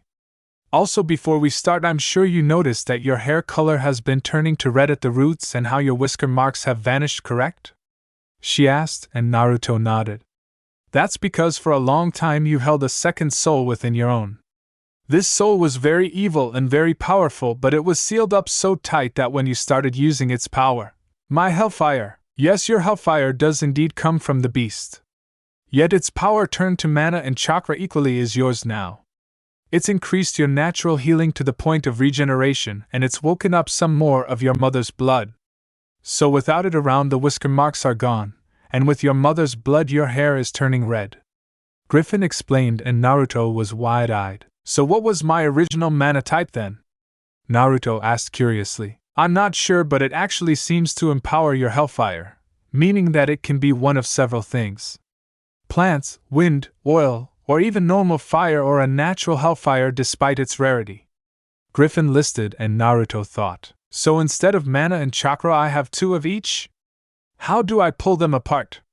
Naruto asked, and Griffin smiled gently. Naruto, when you use your magic, how does it feel? Griffin asked, and Naruto thought. Like I'm pulling huge power from inside myself. It's a rush of energy and a heat that moves through me like fluid fire, same for my chakra.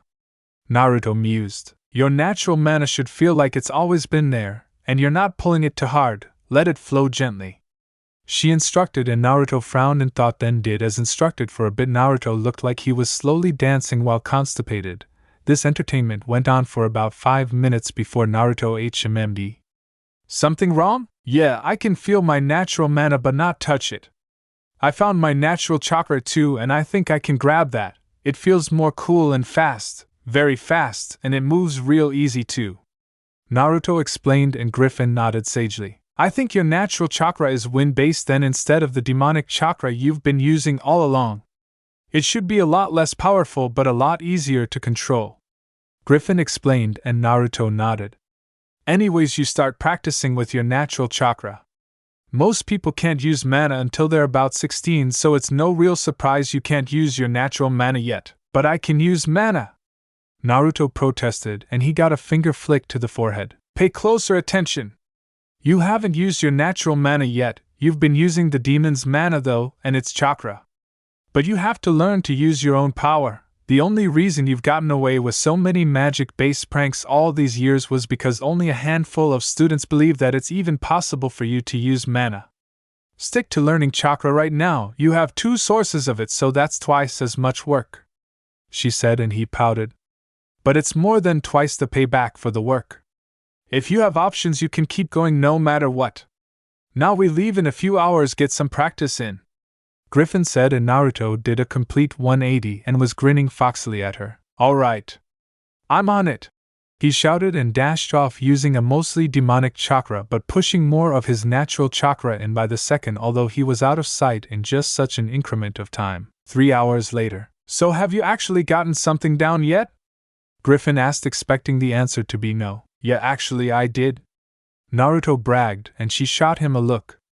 Well, I already know how to move my chakra around and force it out, and I got to thinking, since I can spit hellfire, why not wind? So I spin my natural chakra in my mouth in a circle, then spit out the whole thing. It keeps going until it runs out of power or hits something, and when it hits something, whoosh! Huge blast of wind. And if someone's got me pinned, they only think it's a little spit, then whoosh, I send them for a hard flight. Naruto explained, and Griffin smiled gently, remembering where he coined the term hard flight. It came from his attempts to mix chakra with mana to fly. The control sucked, and without protection he was shot around like a pinball and was mercifully knocked out after his mana and chakra went wild, cutting the flow and dropping him. 20 stories. The new nurse, Madame Cross, had caught him and brought him to the infirmary. He had moaned that it was a hard flight, and it stuck. Well, I'm certain you can have some fun with it while we're at Konoha. And remember, Konoha wasn't always kind to you. I know you don't remember any of it, but the Hokage, but he was one of the few people that treated you like a human in a city of thousands. You will have few friends there, do not get caught, Griffin said, and Naruto nodded, and she turned to start the incantation to go through dimensional barriers. Grandma? Before we go, I got you this, Naruto said, and she turned and saw him holding a single red rose in full bloom with the thorns removed. After all, you're the only mother I have, Naruto said, blushing a little as he handed it to her, and was pulled in a hug. Thank you, now let's lay one at Caroline's grave, Griffin said, and Naruto nodded somberly, and he held on to her waist tightly as she chanted, and in a flash of green light they were gone. Konoha. Wow, that was cool! Can you teach me that? Naruto asked as they arrived at an alleyway just out of sight. When you're older, but it seems we have arrived during a party, Griffin noted. Yes, the Kyuubi festival, in celebration of the day Naruto's father defeated the beast, a wizened voice said behind them, and a shot of darkness in its direction and a breath of hellfire later. That part of the alleyway was clear, if partially melted. Well, that was just plain rude, Naruto. I see you take after your grandmother, Sarutobi said now behind them. How did you find us so quickly? With mana it's no real challenge, but, by the dragon, you're a sorcerer, Griffin said, slowly coming to a realization, and Sarutobi grinned and shook his head. Architect, I create magical items, but I was never very good, more of a hobbyist than anything. Jutsus and strategy were always my area of expertise, Sarutobi admitted. So why not sell them, use them to make yourself rich, old man? Naruto asked, unknowingly using his old nickname for the vaguely familiar Hokage, who smiled kindly. This world, my children and grandchildren included, aren't ready for what I stumbled upon. Mana is too powerful for these people. I could unleash the ley lines and bathe this world in power, but if such a thing was done, civilization would rip itself apart. War, famine, pestilence, and genocide would become commonplace, and I'd rather not see that happen. I've long sealed it to slowly release itself instead of a large barrage. The only way to unleash it all at once require either a literal unlimited amount of chakra or a archmage's level of mana, Sarutobi said calmly, and Griffin smiled. Far too many times in history were entire worlds reduced to the Stone Age due to a sudden influx of magic. All too often the wrong people got a hold of it first, and used everything to crush everyone else until war would break out literally everywhere. It had happened on Gaia, where the supercontinent of magics with its capital was located. Despite it being millennia ago, horror stories were still being told about when magic just swept in unexpectedly. "Old man, were you born in magics?" Naruto asked, and Sarutobi shook his head. "It would be easier to say I stumbled into it, and was lost for a week until I met my master. She taught me everything, and by the time I found my way home I was a fully fledged architect," Sarutobi admitted. "I'd even wager it would take all three of the former Kages to so much as hold me back nowadays, and they'd have to be in their primes." "Not like that could happen, though," he said comfortably without a trace of boasting. "Interesting. I suppose that's how you sensed my use of magic all those years ago and knew to bring the scroll with you." Griffin mused. "Anyways, I'm not sure why you two are here, but it's good to see you regardless," Sarutobi said gently, and he vanished in swirl of leaves. "Well, now that we have the locals' blessing, let's go," Griffin said, and Naruto nodded. It didn't take Griffin much to find the location of the graveyard, and they walked up to the headstone, and Naruto laid a single dethorned rose on the grave. "Hey Mom," he said softly, not really knowing anything else to say. "Man, this is awkward." "Hello Caroline, it's been far too long. I'm sorry we could not make amends before your passing, but I'm sure you'll be glad to know that I'm taking good care of your son and he has all of your spirit, and more," Griffin said, smiling. Despite her self-control, tears were forming in the corners of her eyes. "I miss you so much, my little girl. Perhaps if I'd been there more, or tried to understand you better, you wouldn't have run away and lost your life," she said, a couple of her tears falling onto the headstone as Naruto comforted her. "Then again," she said, drying her eyes, "if you hadn't, I would not have been made a grandmother to such an interesting child. You can rest peacefully knowing that I fully intend to help him live a long and good life," Griffin said, and Naruto hugged her a little tighter. She focused a bit of mana into the rose Naruto had laid down, and it rooted to form a small bed of roses over Caroline's grave. "Now let's go, Naruto. I'm sure your mother wouldn't want us weeping over her grave and getting a cold. She loved life far too much for something such as that," Griffin said, and she started to lead Naruto away, who quickly bowed to the grave as they left. "If I may, Lady Griffin, there are a few things I'd like to discuss with you," Sarutobi said, causing Naruto to jump in shock. "What the hell? I know Grandma can sneak up on me, but you too? Good grief!" Naruto panted as both adults smiled in amusement. "So, milady, can you trust Naruto to stay out of trouble while we speak of certain significant events pertaining to him?" Sarutobi said, and Griffin sighed. "He won't get in trouble, but he's liable to cause a riot," Griffin said somewhat ruefully as Naruto gave Sarutobi the peace sign. "Well, that's alright then. The ANBU have been sloppy lately. They could use some exercise," Sarutobi said after exhaling from his pipe. "I assume this business relates to the beast within him?" Griffin said, and Sarutobi nodded. "Yes, but it would be best if we spoke in privacy, or else the wrong people might overhear us," Sarutobi said, and Griffin nodded, then turned to Naruto. "Stick to your creed like glue," she told him seriously, and Naruto nodded. "I'll pick you up when I'm done with the old man," she said with a grin in her voice, and Naruto nodded. "Now stay out of trouble, but make sure to create a good deal of it," Griffin said, and at his nod she nodded to Sarutobi, who smiled warmly at Naruto, and the pair vanished in a swirl of leaves. "Well, there's a party in town. No one knows about mana around here, and I'll be gone in a few hours. Holy crap, this is gonna be the best birthday ever! Pranks all around, yeehaw!" he shouted ecstatically. Woe on Konoha. 500 paint bombs of varying colors turning the Uchiha district into a hippie paradise, Tora the Hellcat finding its way into the Inazaka kennels, and dozens of ANBU finding their masks glued to their faces. Later, Naruto had stopped to get a bite to eat with some money he swiped from a stiff-looking man with lavender eyes, and by some he swiped enough to feed a quartet of starved Akimichi and have leftovers.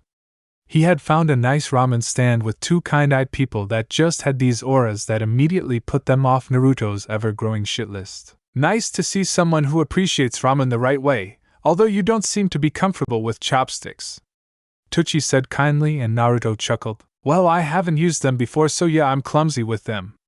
I've lived most my life with my grandma at a school she runs," Naruto said, and Tucci and Ayam nodded. "So what kind of school is it?" Ayam asked. "Think I can get enrolled?" she joked, and Naruto sent out a mana probe. No, sorry, you see a certain something is needed for any of the coursework to be learned and you don't have it. The ability to use magic is kinda required in a school for witches, Naruto said, and she scowled at him. That's no way to refer to girls, young man. It's very bad manners. I am said, and Tucci decided to step aside and watch the show. No, I mean literally. Turn you to a toad witch. My grandma is one too and has power over spirits. She's like the Grand High Witch. We've even got a few ogres hired on to clean up around the tower. I'm talking about hellfire and raw power sort of witches, Naruto said, waving his hands in front of him and trailing black flames from them. So magic is really real? I am asked, fascinated, and Naruto nodded. Yeah, but this world doesn't have its ley lines developed yet, so no one here has magic. Anyone who does had to have spent time on another for at least a bit and gained their power there, Naruto explained, and I am raised an eyebrow. Well, I don't know all of it, but a lot of worlds have sort of chakra coils of their own, letting amazing things happen. One of those things is the people can use mana, the fuel of magic. This world's young, so its mana coils aren't developed yet, but when they do, in every world a huge war breaks out. The one I've been living on had this happen to it millennia ago, and there are still horror stories, Naruto explained, and Tucci snorted good-naturedly. Well, kid, I can't say I believe you, but I can say you're a convincing little guy. School for witches. Next, you'll tell me in realistic detail that your grandma has dark blue skin and pure white eyes, Tucci said, then laughed. He had a rustic sense of humor. Actually, she has yellow eyes and light green skin, Naruto said softly, and Tucci howled with laughter. Oh, you're a good kid, creative too, he said, ruffling Naruto's hair and getting his hand swatted away to the amusement of the older man. Naruto sighed and pulled out the money he swiped to pay for the ramen and slid off his chair. Don't you want your change? I am called to him. Keep it, I swiped all that cash from those pale-eyed guys anyways, Naruto called back before leaving to find a place to nap for a little. He found a nice tree by the western gate which practically had a seat in it just his size. While walking up, he figured out that using his demon chakra caused him to burn and break the bark, but using his wind chakra was like using his demon chakra on stone. He was about to doze off when he heard of Icht, a ninja, coming his way. Naruto hid out of sight and noticed that the man had an aura of deception and was carrying a bag with a girl in it who had an aura of panic and fear. Fuck, he swore and set up a rescue attempt. I can appreciate the kinky stuff as much as the next guy, but a bondage-loving pedophiliac rapist? What the hell is wrong with you? Naruto demanded the Cloud Nin, who had the squirming bundle that Naruto correctly guessed was a girl his age. The man launched a pair of shuriken at him, but Naruto simply gathered his wind chakra in his mouth and spat it out as a blast of wind and energy, knocking them out of the air, never letting the boar mildly disgusted look leave his face. Pathetic, a grown man losing to a 10-year-old, TSK. If you keep this, I'll have to apologize to your soon-to-be widow, Naruto said. He had left emotion behind when the man went to the shuriken. Playtime was over. You're just a kid, I'm a special jounin of Kumo. You really think you can match me in combat? The man retorted, reaching for a kunai. Yeah, you're special alright. I bet you still wear diapers too, Naruto replied, and wasn't the least bit surprised when a kunai went hurtling his way, and he instantly flung one of his Hiraishin kunai at the man, who jumped over it and embedded itself in the tree behind him, but was shocked when Naruto vanished in a yellow flash. Impossible! That Justa was lost! He cried as he felt a normal kunai courtesy of Naruto sink into his liver from behind, tearing through him like he was made of paper. The man fell to his knees as it dawned on Naruto he had just killed someone, and not an illusion or hologram, but a real flesh and blood human being. I deny you your prize, Yellow Flash! He shouted and poured his depleting chakra reserves into a special seal array he had painted on the inside of the bag, and his captive screamed in agony as her chakra coils warped and twisted, preventing her from ever using it externally. Jarred out of his stupor, Naruto grabbed his Hiraishin kunai and tore into the bag, releasing the girl his own age with pale lavender eyes and dark hair. She sobbed into him due to the pain and terror. It's okay, you're alright, he can't hurt you. He can't hurt anyone now, Naruto said, and waited for her to calm down. My name's Naruto, now let's get you home. I am Hinata Hyuga, Hinata said, and Naruto nodded. Where do you live? Naruto asked, and Hinata pointed towards the Hyuga district. Naruto nodded, sheathed his Hiroshin kunai and picked her up gently bridal style and pumped chakra into his legs to cover a few kilometers in just 2 minutes. Lord Hayashi! Hinata has been recovered! A man shouted, and the stiff-looking man Naruto swiped the wallet from earlier came rushing out. You! Boy, what are you doing to her? The Hyuga guard demanded. He saved me! Took out a jounin on his own in seconds. But before he did, the jounin did something to me. I can't feel my chakra. Hinata half shouted in her distress. I see. The man Naruto swiped the wallet from earlier. We have no need for a weak heiress who can no longer even use our taijutsu. Prepare the ceremony. We will place the caged bird seal on her within the hour. Hayashi announced. Now hold on, just what the hell are you trying to pull? There's no way in hell she could have taken him on. He'd even kick your ass. Naruto shouted back despite Hinata attempting to quiet him while choked down her tears. Shit, so these are the Byakugan users. And now they're going to put a death sentence on her because she was caught off guard by a jounin. If he was so powerful, mind explaining how you obviously defeated him? Hayashi challenged, trying to intimidate the child with his Byakugan. He got a sneer in return. Same way I swiped this from you, Naruto said, holding up Hayashi's wallet. He grinned at the look of astonishment and anger. Same way I painted an entire portion of the village in Technicolor. The same way I glued the masks to the faces of the A and B wearing them. I'm just that good, and better than you, Mr. Masked in the Ass. Naruto said through clenched teeth, a small amount of hellfire playing around his mouth, giving off wavering waves of heat, showing just how potent he was. Give me my daughter, she is weak and will suffer the punishment for shaming the blood. Hayashi spat. Fuck you.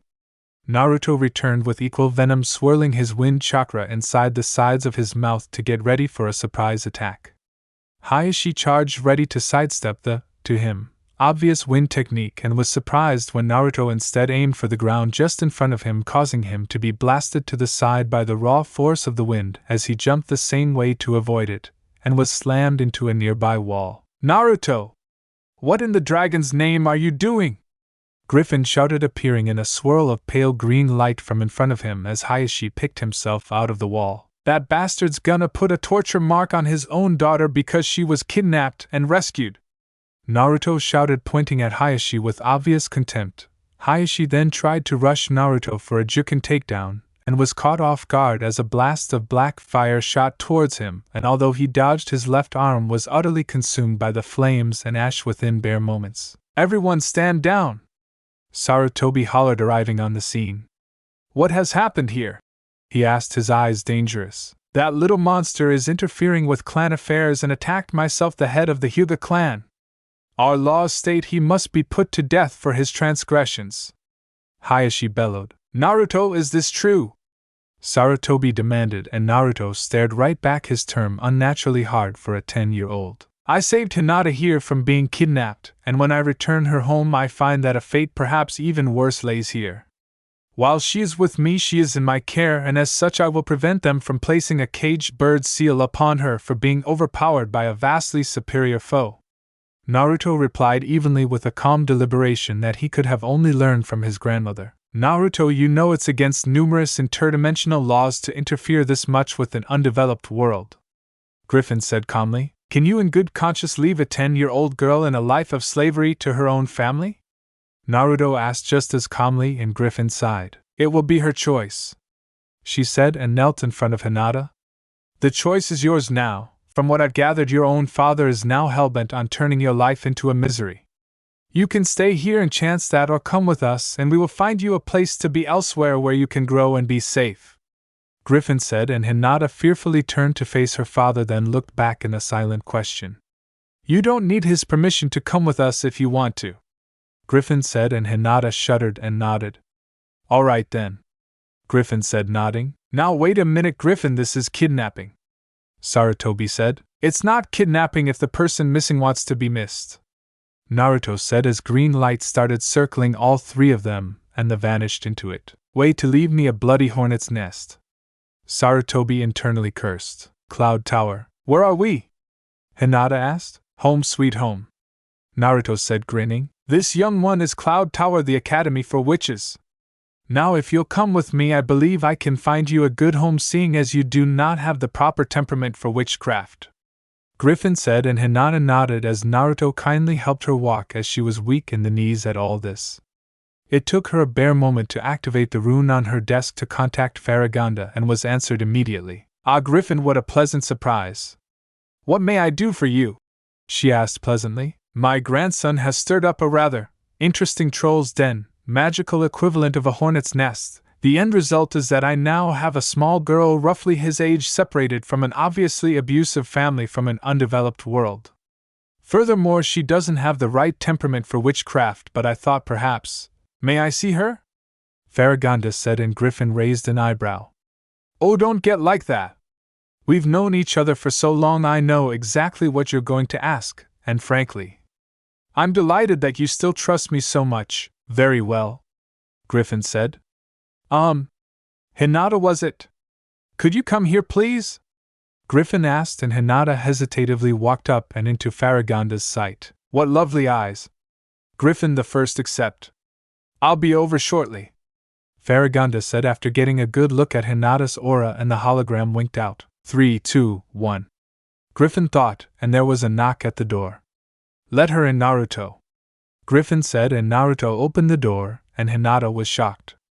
There was Farragonda, but she couldn't fathom how anyone could get around so fast short of the legendary Hirishin. "Hello, Farragonda," Griffin said. "Hey, Auntie," Naruto chirped, and his hair was mussed up by the chuckling fairy. "Hello, Griffin. And I take it you are Hinata, little lady?" she asked gently, and at Hinata's nod she knelt down in front of the girl and adjusted her glasses, examining the child's aura intently, then smiling warmly. "My name, little one, is Farragonda, and if you'll have me, I'd like to adopt you as my own," Farragonda said in her gently manner, and Hinata stared for a moment. Memories of the past 4 years since her mother's death, all the loneliness and the constant tests rushing to her, and without thinking she rushed into Farragonda's arms, crying and thanking her over and over again. "Hush now, little one, it's all right, you'll be all right," Farragonda reassured the girl in her arms. "If you'll excuse me, Griffin, I have a room to prepare," Farragonda said gently, and she nodded. They were gone in moments safely at Althea. "You know, Naruto, you have a strange knack for getting the best to come out of trouble. I'd hold on to that if I were you," Griffin said, and Naruto chuckled, scratching the back of his neck. "Although I do believe everything will turn out just fine for that girl now." The infiltration was perfect. He was nigh invisible to all around him and unnoticed. The assassin descended totally undetected on a single wire towards his target. Inch by inch, his eyes keen and focused on the target, he readied his weapon to strike and— "Don't even think about it," Hinata said calmly, and Naruto lost his focus and crashed painfully into the floor. "Ow," he muttered, retracting the micro cable. "I'll trip you up some day," he vowed, grinning at her. "Yeah, and candy will fall from the sky," Hinata replied, and a few nearby girls giggled. This wasn't the first time Naruto had snuck over to play with the only person his own age he knew. Although he got a thrill one-upping people older than him, someone his age was a comrade in arms. The teachers, the moment he hit puberty, did everything in their considerable power to gain respect, to be off the hit list. They succeeded. Cloud Tower's student body, however— ouch. "Top o' the morning to ye, lad. How fares your grandmother on this fine day?" Whizgaz the leprechaun asked, and Naruto grinned. "Same as always, on top of everything and nigh unknowable," Naruto replied. He personally liked this teacher for his sense of humor. Who else would use mice in a class of panicky girls? "Ah, that's good to know, laddie. No, if you'll excuse me, I've got to get to class," Whizgaz said, hurrying along. "Don't forget the mice," the 13-year-old boy called after him, getting a laugh from the tiny man as he vanished. "So, Shorty, any plans for the day?" Hinata asked, resting her arm on his head, which he brushed off. "Hey! Just because you got into your growth spurts first doesn't mean you can lord it over me," Naruto protested, ignoring the taller girl's laugh. "Yeah, right, you're just a shrimp," Hinata chuckled. "You'll see. Boys get their growth spurts later than girls, and get them longer." "I'll tower over you like an ogre," Naruto retorted. "And you'll probably smell only half as good," she remarked, pinching her nose. "That one actually hurt a little," he said, getting a giggle. "I mean, come on, I thought we were just playing around, cut it out." He protested, his tone drenched in sarcasm before he chuckled with her. Anyways, as you know, the school year's just begun, so there's a new batch of students at Cloud Tower, and I was wondering if I could tempt you this year into causing a touch of chaos? Naruto asked, and Hinata looked up while shaking her head. Now, Naruto, I'm a young lady now, I can't just start pranking people at drop the kitten eyes, she said, and Naruto started pouting a little. Besides, you still owe me a full day at Magic's, including lunch and a breakfast special. Hinata returned, and Naruto gave an exaggerated sigh. Fine, I guess I'll just cause some hell tomorrow, all by myself. I've known you way too long for those eyes to work. Hinata replied. Damn it. What are you, frickin' incorruptible? Going for the Saint of the Year award? Naruto asked cheekily, getting Hinata to take a swipe at him, which he dodged. And I did remember, the bus there leaves in 10 and I've got a hefty number in my bank account. Well, I have to show good manners as the headmistress's daughter, Hinata said, and Naruto chuckled. That's funny, I have to put up a vicious and cunning one back home. It's a real kick too. Sure you don't want to convince a few newbie witches that they don't want to cause trouble around here? He asked, and Hinata raised an eyebrow. Please? Naruto asked, and she shook her head. Fine, we'll waste our time shopping, Naruto said sullenly, and Hinata grinned. He had no teeth when it came to her magics. Very nice. No. Pretty good, Naruto said as Hinata went from a black gown to a frilly purple dress to a dark blue jacket that was unzipped, revealing a lavender bikini top and a pair of jeans with sandals. You're just a Kage Bunshin, aren't you? Hinata asked. I'm busted wide open, the clone asked, and Hinata nodded. Where's the real Naruto?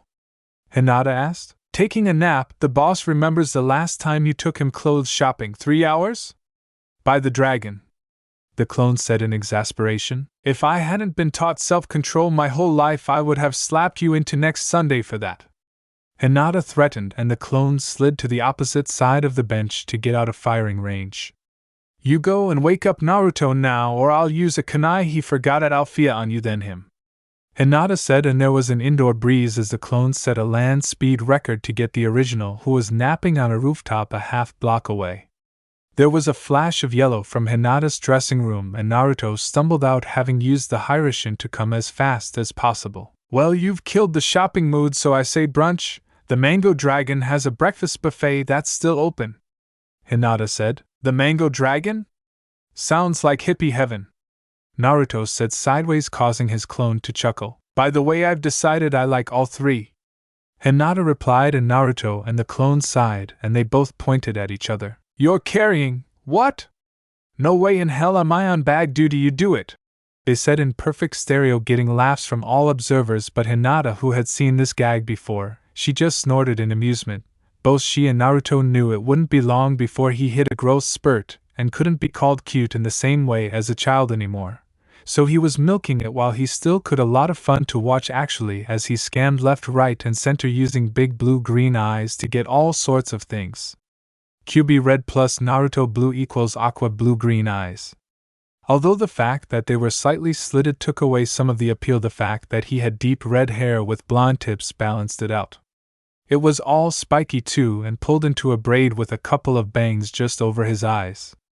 Think Edward Elric from Full Metal Alchemist, but spikier. He made a big show of his reluctance to pay to the cash register, and even got some sympathy out of it. You are impossible! You're 13, Naruto, when will you grow up and stop acting like a prankster brat? Hinata asked, and Naruto shrugged. I dunno, when I feel some growing pains maybe. Do you know how creepy it would look for someone like me to be stiff and mature?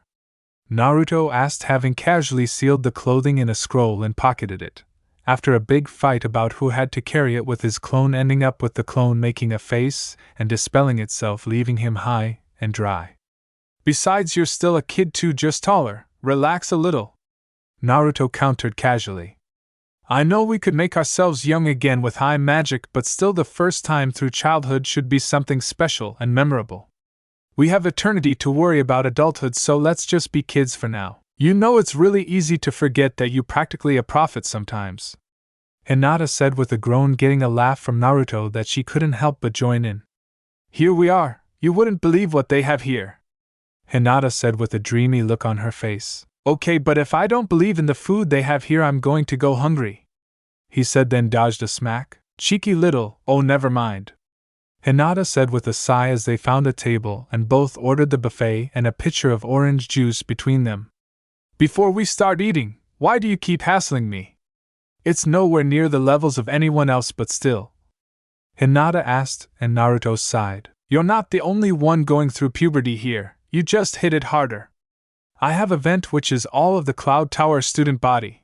I prank them when I'm confused or frustrated, but you don't have a vent, so I give you a reason to go at me and I send everything you do to me to the witches, Naruto said, and Hinata stared blankly as he stood up and went to get some food, coming back a bit later with a plate heavy with hash browns and bacon. Naruto ate heartily for a bit, and was halfway down his plate when he noticed Hinata wasn't moving. Way to be a weird genius, he berated himself, and snapped his fingers in front of her face. Hinata? Hina? Hinata-chan? Hyuga? Naruto asked and got slapped hard across the face. I am not a Hyuga, Hinata snarled, then calmed down. Sorry, it's just lost in thought, easy to do on an empty stomach, so grab a plate and think while you eat, Naruto advised, and Hinata got up to get her meal. While she was up, Naruto felt like someone was staring at him, and he turned to see a trio of 16-year-olds. Each one of the girls gave him really bad vibes. Curious at the feeling of dread, he tuned his hearing into them and focused his chakra so he could overhear. No, it's not the dragon fire, but it is similar. The one with glasses a lot like Naruto's and vaguely resembled Griffin at 16 said. Yeah, this is more of a destructive consuming fire than a creating bolstering one. The one with a fuzzy hairstyle said, glaring at him. Isn't he Griffin's grand spawn? We'll have plenty of time to figure this out, the last one said, and Naruto remembered who they were. New students at the tower, Darcy, Stormy and Icy in their order of speech, so I guess these are the three witches. I was right, they do feel dangerous. They're killers, Naruto thought, then a thought came to him.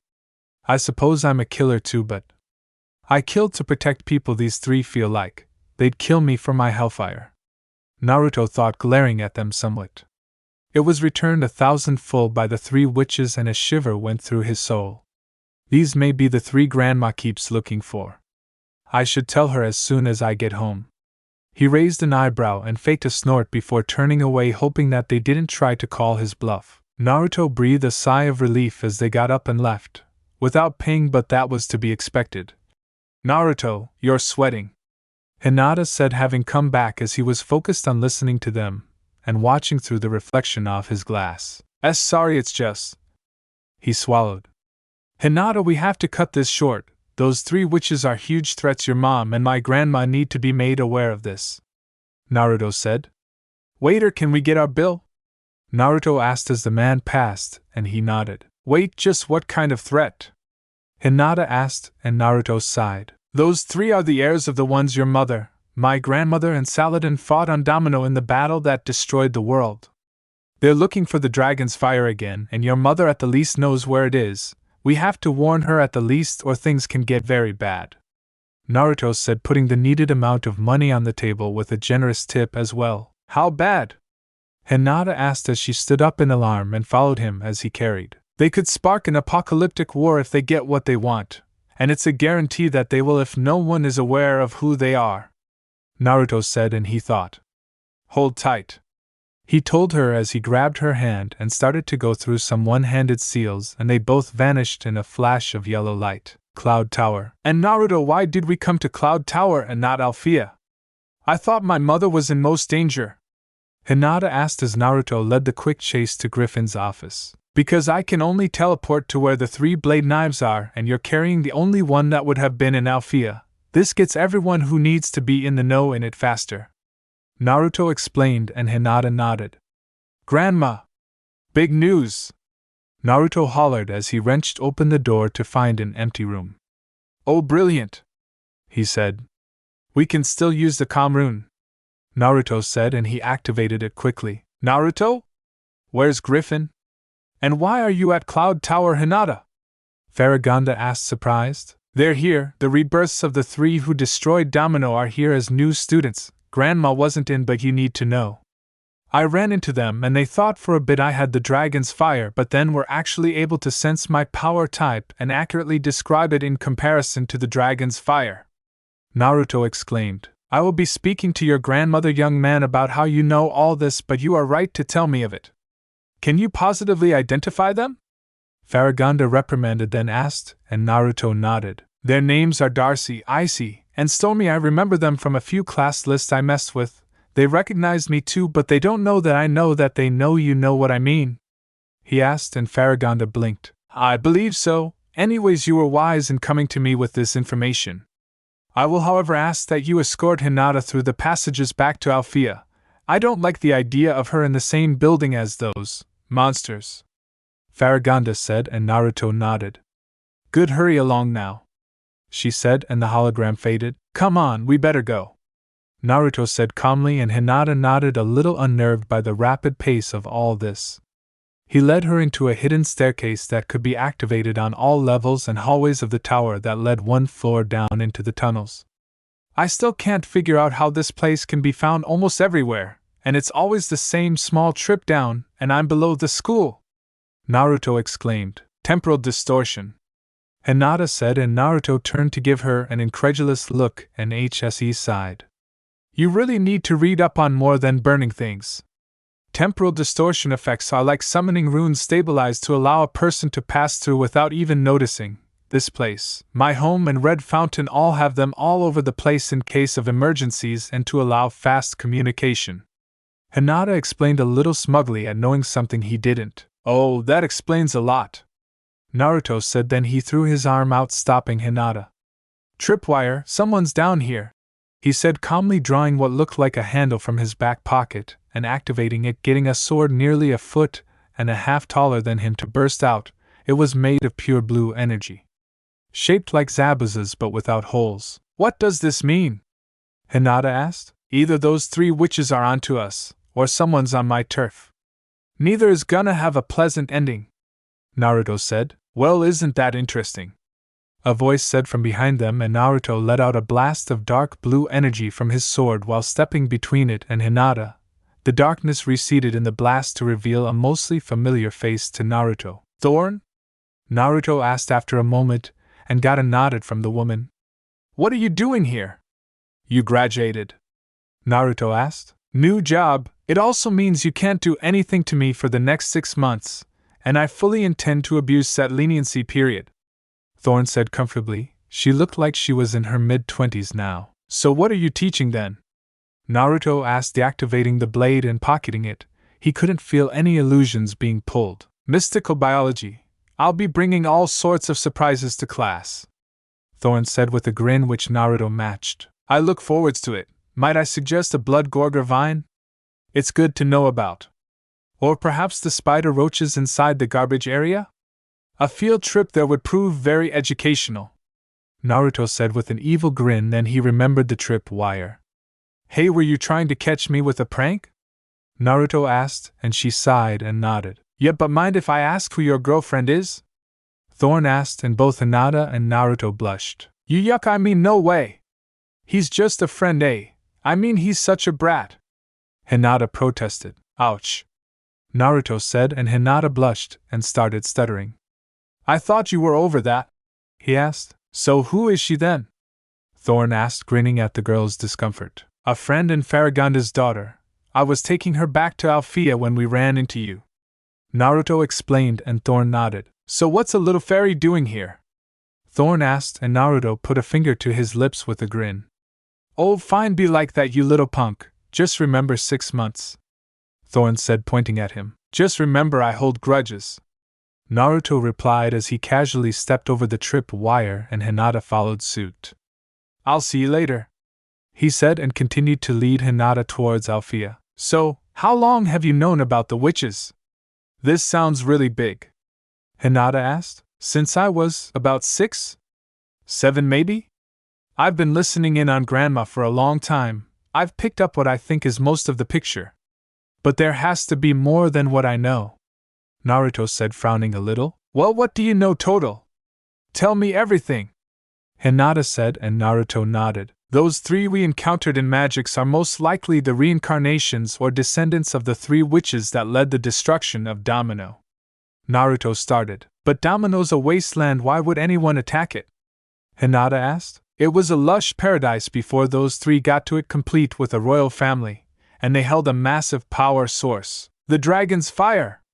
Hinata exclaimed, putting the pieces together, and he nodded. Exactly, it's the power of the same dragon from the very beginning. Anyone and everyone who gets their hands on it gains massive power, and those three want it. Naruto said. Well, what exactly are they planning with it? Would keeping it out of their hands really be necessary? Hinata asked, and Naruto nodded. If what was seen in the past holds true, they're megalomaniacal and ruthless, willing to kill anyone in their way. The entirety of their time at Cloud Tower will be mostly testing to see if they change at all, at my guess. You see, alone the dragon's fire is just like any fairy's or witch's natural proficiency, powerful if trained properly and maybe with a few extra perks than the norm. But if you already have an affinity, it acts like an amplifier, squaring your power who knows how many times, and if those three get their hands on it, well... Naruto explained as they neared the end of their trip, and he pushed open the secret door to Althea. Well, here you are, you better see Farragonda ASAP so she won't worry anymore. I still have to find Grandma and see what we can do about all this. Hopefully I'm actually wrong and the heirs to the three suffered a childhood accident or crib death. Naruto said, and Hinata stared. Hinata! Thank goodness. Thank you for bringing her home, Naruto. There's far too many unknowns with the three witches, so the sooner people get out of the line of fire the better. Farragonda said, and Naruto nodded. Yeah, I know. Problem is they sense the hellfire, and although they know it's not what they want, they're curious, and that can mean all sorts of things. Naruto said in a slightly haunted tone. He was heading into unknown territory with enemies who would play for keeps. If you'll excuse me, he said, remembering his manners that Farragonda had been teaching him since he was small. He rarely used them though. A flash of yellow later, and Naruto fell onto his bed from a Hiraishin seal he had successfully made himself after weeks of trying. It was on the overhang of the walkway for the mini library above his bed and hidden in the shadows. He was sure even his grandma didn't know about it. He was wrong, but hey, good attempt. He almost fooled her, and by almost I mean she caught on 10 seconds in. Hey, you just can't slip a thing past that woman. Trust me, Naruto has tried. Naruto went to the central staircase, a plan forming in his mind. When he got there, he sent out a dual nature chakra pulse of both demonic and natural nature. It acted like radar, and anyone even somewhat trained in chakra sensing would feel, but only Naruto, Griffin, and a couple members of the faculty were even aware of its existence. Naruto concentrated, feeling all the students, and most of the faculty's chakra signatures, including the three witches. Eldetrud, Zarathustra, and Grandma are on the roof, probably to punch a hole in the clouds to let astronomy lessons happen. He thought as he felt the general shape of their positions come back and noticing the way their chakra was fluctuating. He grinned casually as he jumped from one floor to the next, using chakra to act as both a springboard and to stick him to the walls. He remembered the first time he used his radar, and that was when he decided that pompous Alp Nightmare needed a lesson. Taking inspiration from a story about his mother, Naruto had locked him in a closet for a week, and played an endless stream of hip-hop and rap mixed with a dance compulsion spell. Furthermore, Naruto had rigged everything so that it all led back to a random student who is a bit of an insomniac now. He thought ruefully, remembering how truly vicious a pist of Alp could be. Massive shape-shifting powers mixed with the ability to slam you right in the head from the inside out makes an enemy you do not want to fight. Few more floors to go, and Naruto was then standing on the ceiling and racing to a window he opened before running up the side of the wall. He remembered the first time he tried this, and his grandma was barely able to catch him as he tripped a security measure and was blasted into midair. It scared him away from wall climbing for a bit. Then he learned how to mix both his chakra types with his hellfire to launch himself in midair. It was draining and he could only make a couple jumps, but it was a lifesaver. Alright now, ladies, lay down the final layer so that we can retire for now. Griffin ordered as she and her employees, Naruto called them minions in private to Griffin as a joke once. The glare he got set him straight. Finished a vast runic circle that would create a large, sustained and constant pulse that would repel all clouds so that the heavens could be studied. Controlling weather usually involved either conjuring an effect or causing a chain reaction to build up. Resisting it with magic, on the other hand, was high-powered, high-leveled stuff that even the best like Griffin, Saladin, or Farragonda would hesitate to do outside controlled conditions. Now, Naruto, I suppose you have something rather urgent to tell me, considering you used the calm rune in my office. Eldertrud, Zarathustra, Griffin said, nodding at them without even turning to face Naruto. After they left, Naruto walked up beside her and looked up. I assume you found the same thing I had? She asked, and Naruto nodded. Why didn't you tell Farragonda? This involves most of magics, Naruto said, and Griffin sighed. I was intending to, but I've been trying to fill in the blanks. We have 16 years for all three that make them all unknown factors, and I have yet to find anything substantial in any direction. I don't know what their next move is, if they've already moved, or if they will at all.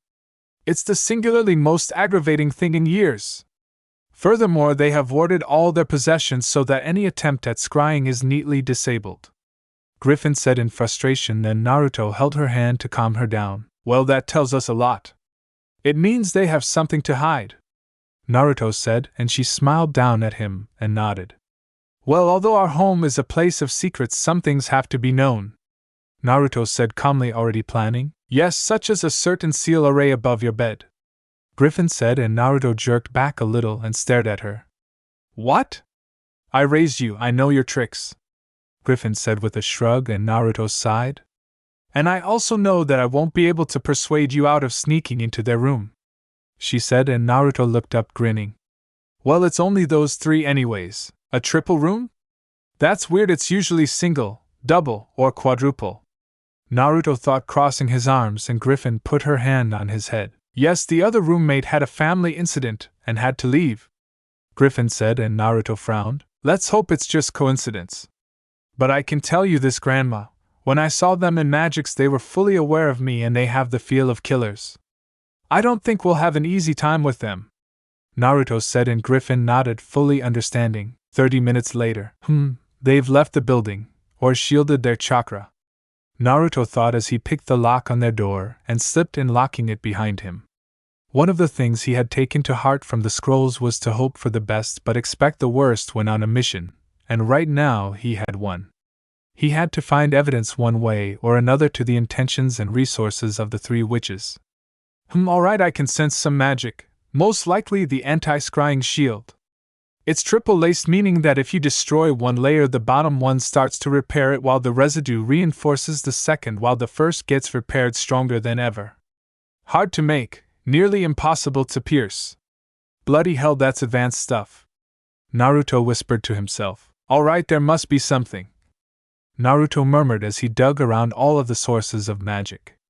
Damn it, they're probably carrying the stuff around on them. Hold on, he said, picking up a purse. Icy tricks? Poor girl, Naruto said, reading the name on the driver's license inside. He heard a key in the latch and quickly replaced the wallet and purse before dispelling himself. A shadow clone. Smoke! Stormy! Darcy! Someone was in here! Icy snarled, and they quickly looked around the room. Maybe it was the Griffin's grand brat. He's known for these sort of things, Stormy suggested, coming up with nothing. No, he uses magic. He'd have said a word of if he used any in here, Darcy noted, trying to sense any residue spells but coming up blank. Still someone, or some which has been in here, probably a smoke user. And when I find out who... Icy snarled, her eyes glowing a frosty blue in her anger. But there's no magic, they'd have had to pick the lock, relock it, then disappear with only a wisp of smoke in the 10 minutes we've been gone, Darcy said, calming down a little. Still, sisters, this is not good. We need to find which bitch was in here and put a lightning bolt through her, Stormy said, raging a little. Getting angry won't help. Save it for when we figure out who was here. Till then we tighten up the wards and lay some bait, Icy said. I get first dibs on the bitch, Stormy said, electricity dancing around her a little. Naruto let out a breath as he came out of meditation from absorbing the Kage Bunshin's memories. He found that with practice he could create an almost full power clone that could take serious damage before dispelling, but he had to meditate to do so. Find anything? Griffin asked, causing Naruto to jump a little. She'd snuck up on him. Only that the scrying shield is triple layered, which means a bunch of things. Naruto said. Yes, that they are exceptionally skilled and powerful. Griffin said, and Naruto nodded. It also means they have something valuable to hide and that they work very well together. Could be the fact they're siblings, or maybe something more. Naruto said. Twins are known to have close bonds, sometimes even empathy. Griffin noted and Naruto shook his head. But triplets? And besides, we both know that usually happens when they have the same mana type. These three don't? Naruto said, and Griffin nodded. All signs point to danger. Oh, and Naruto, I put the payment for a B rank mission into your account, Griffin said before vanishing. Wait, what? Naruto asked, but his grandmother was gone. How does she do that? He asked his bedroom. Chapter end.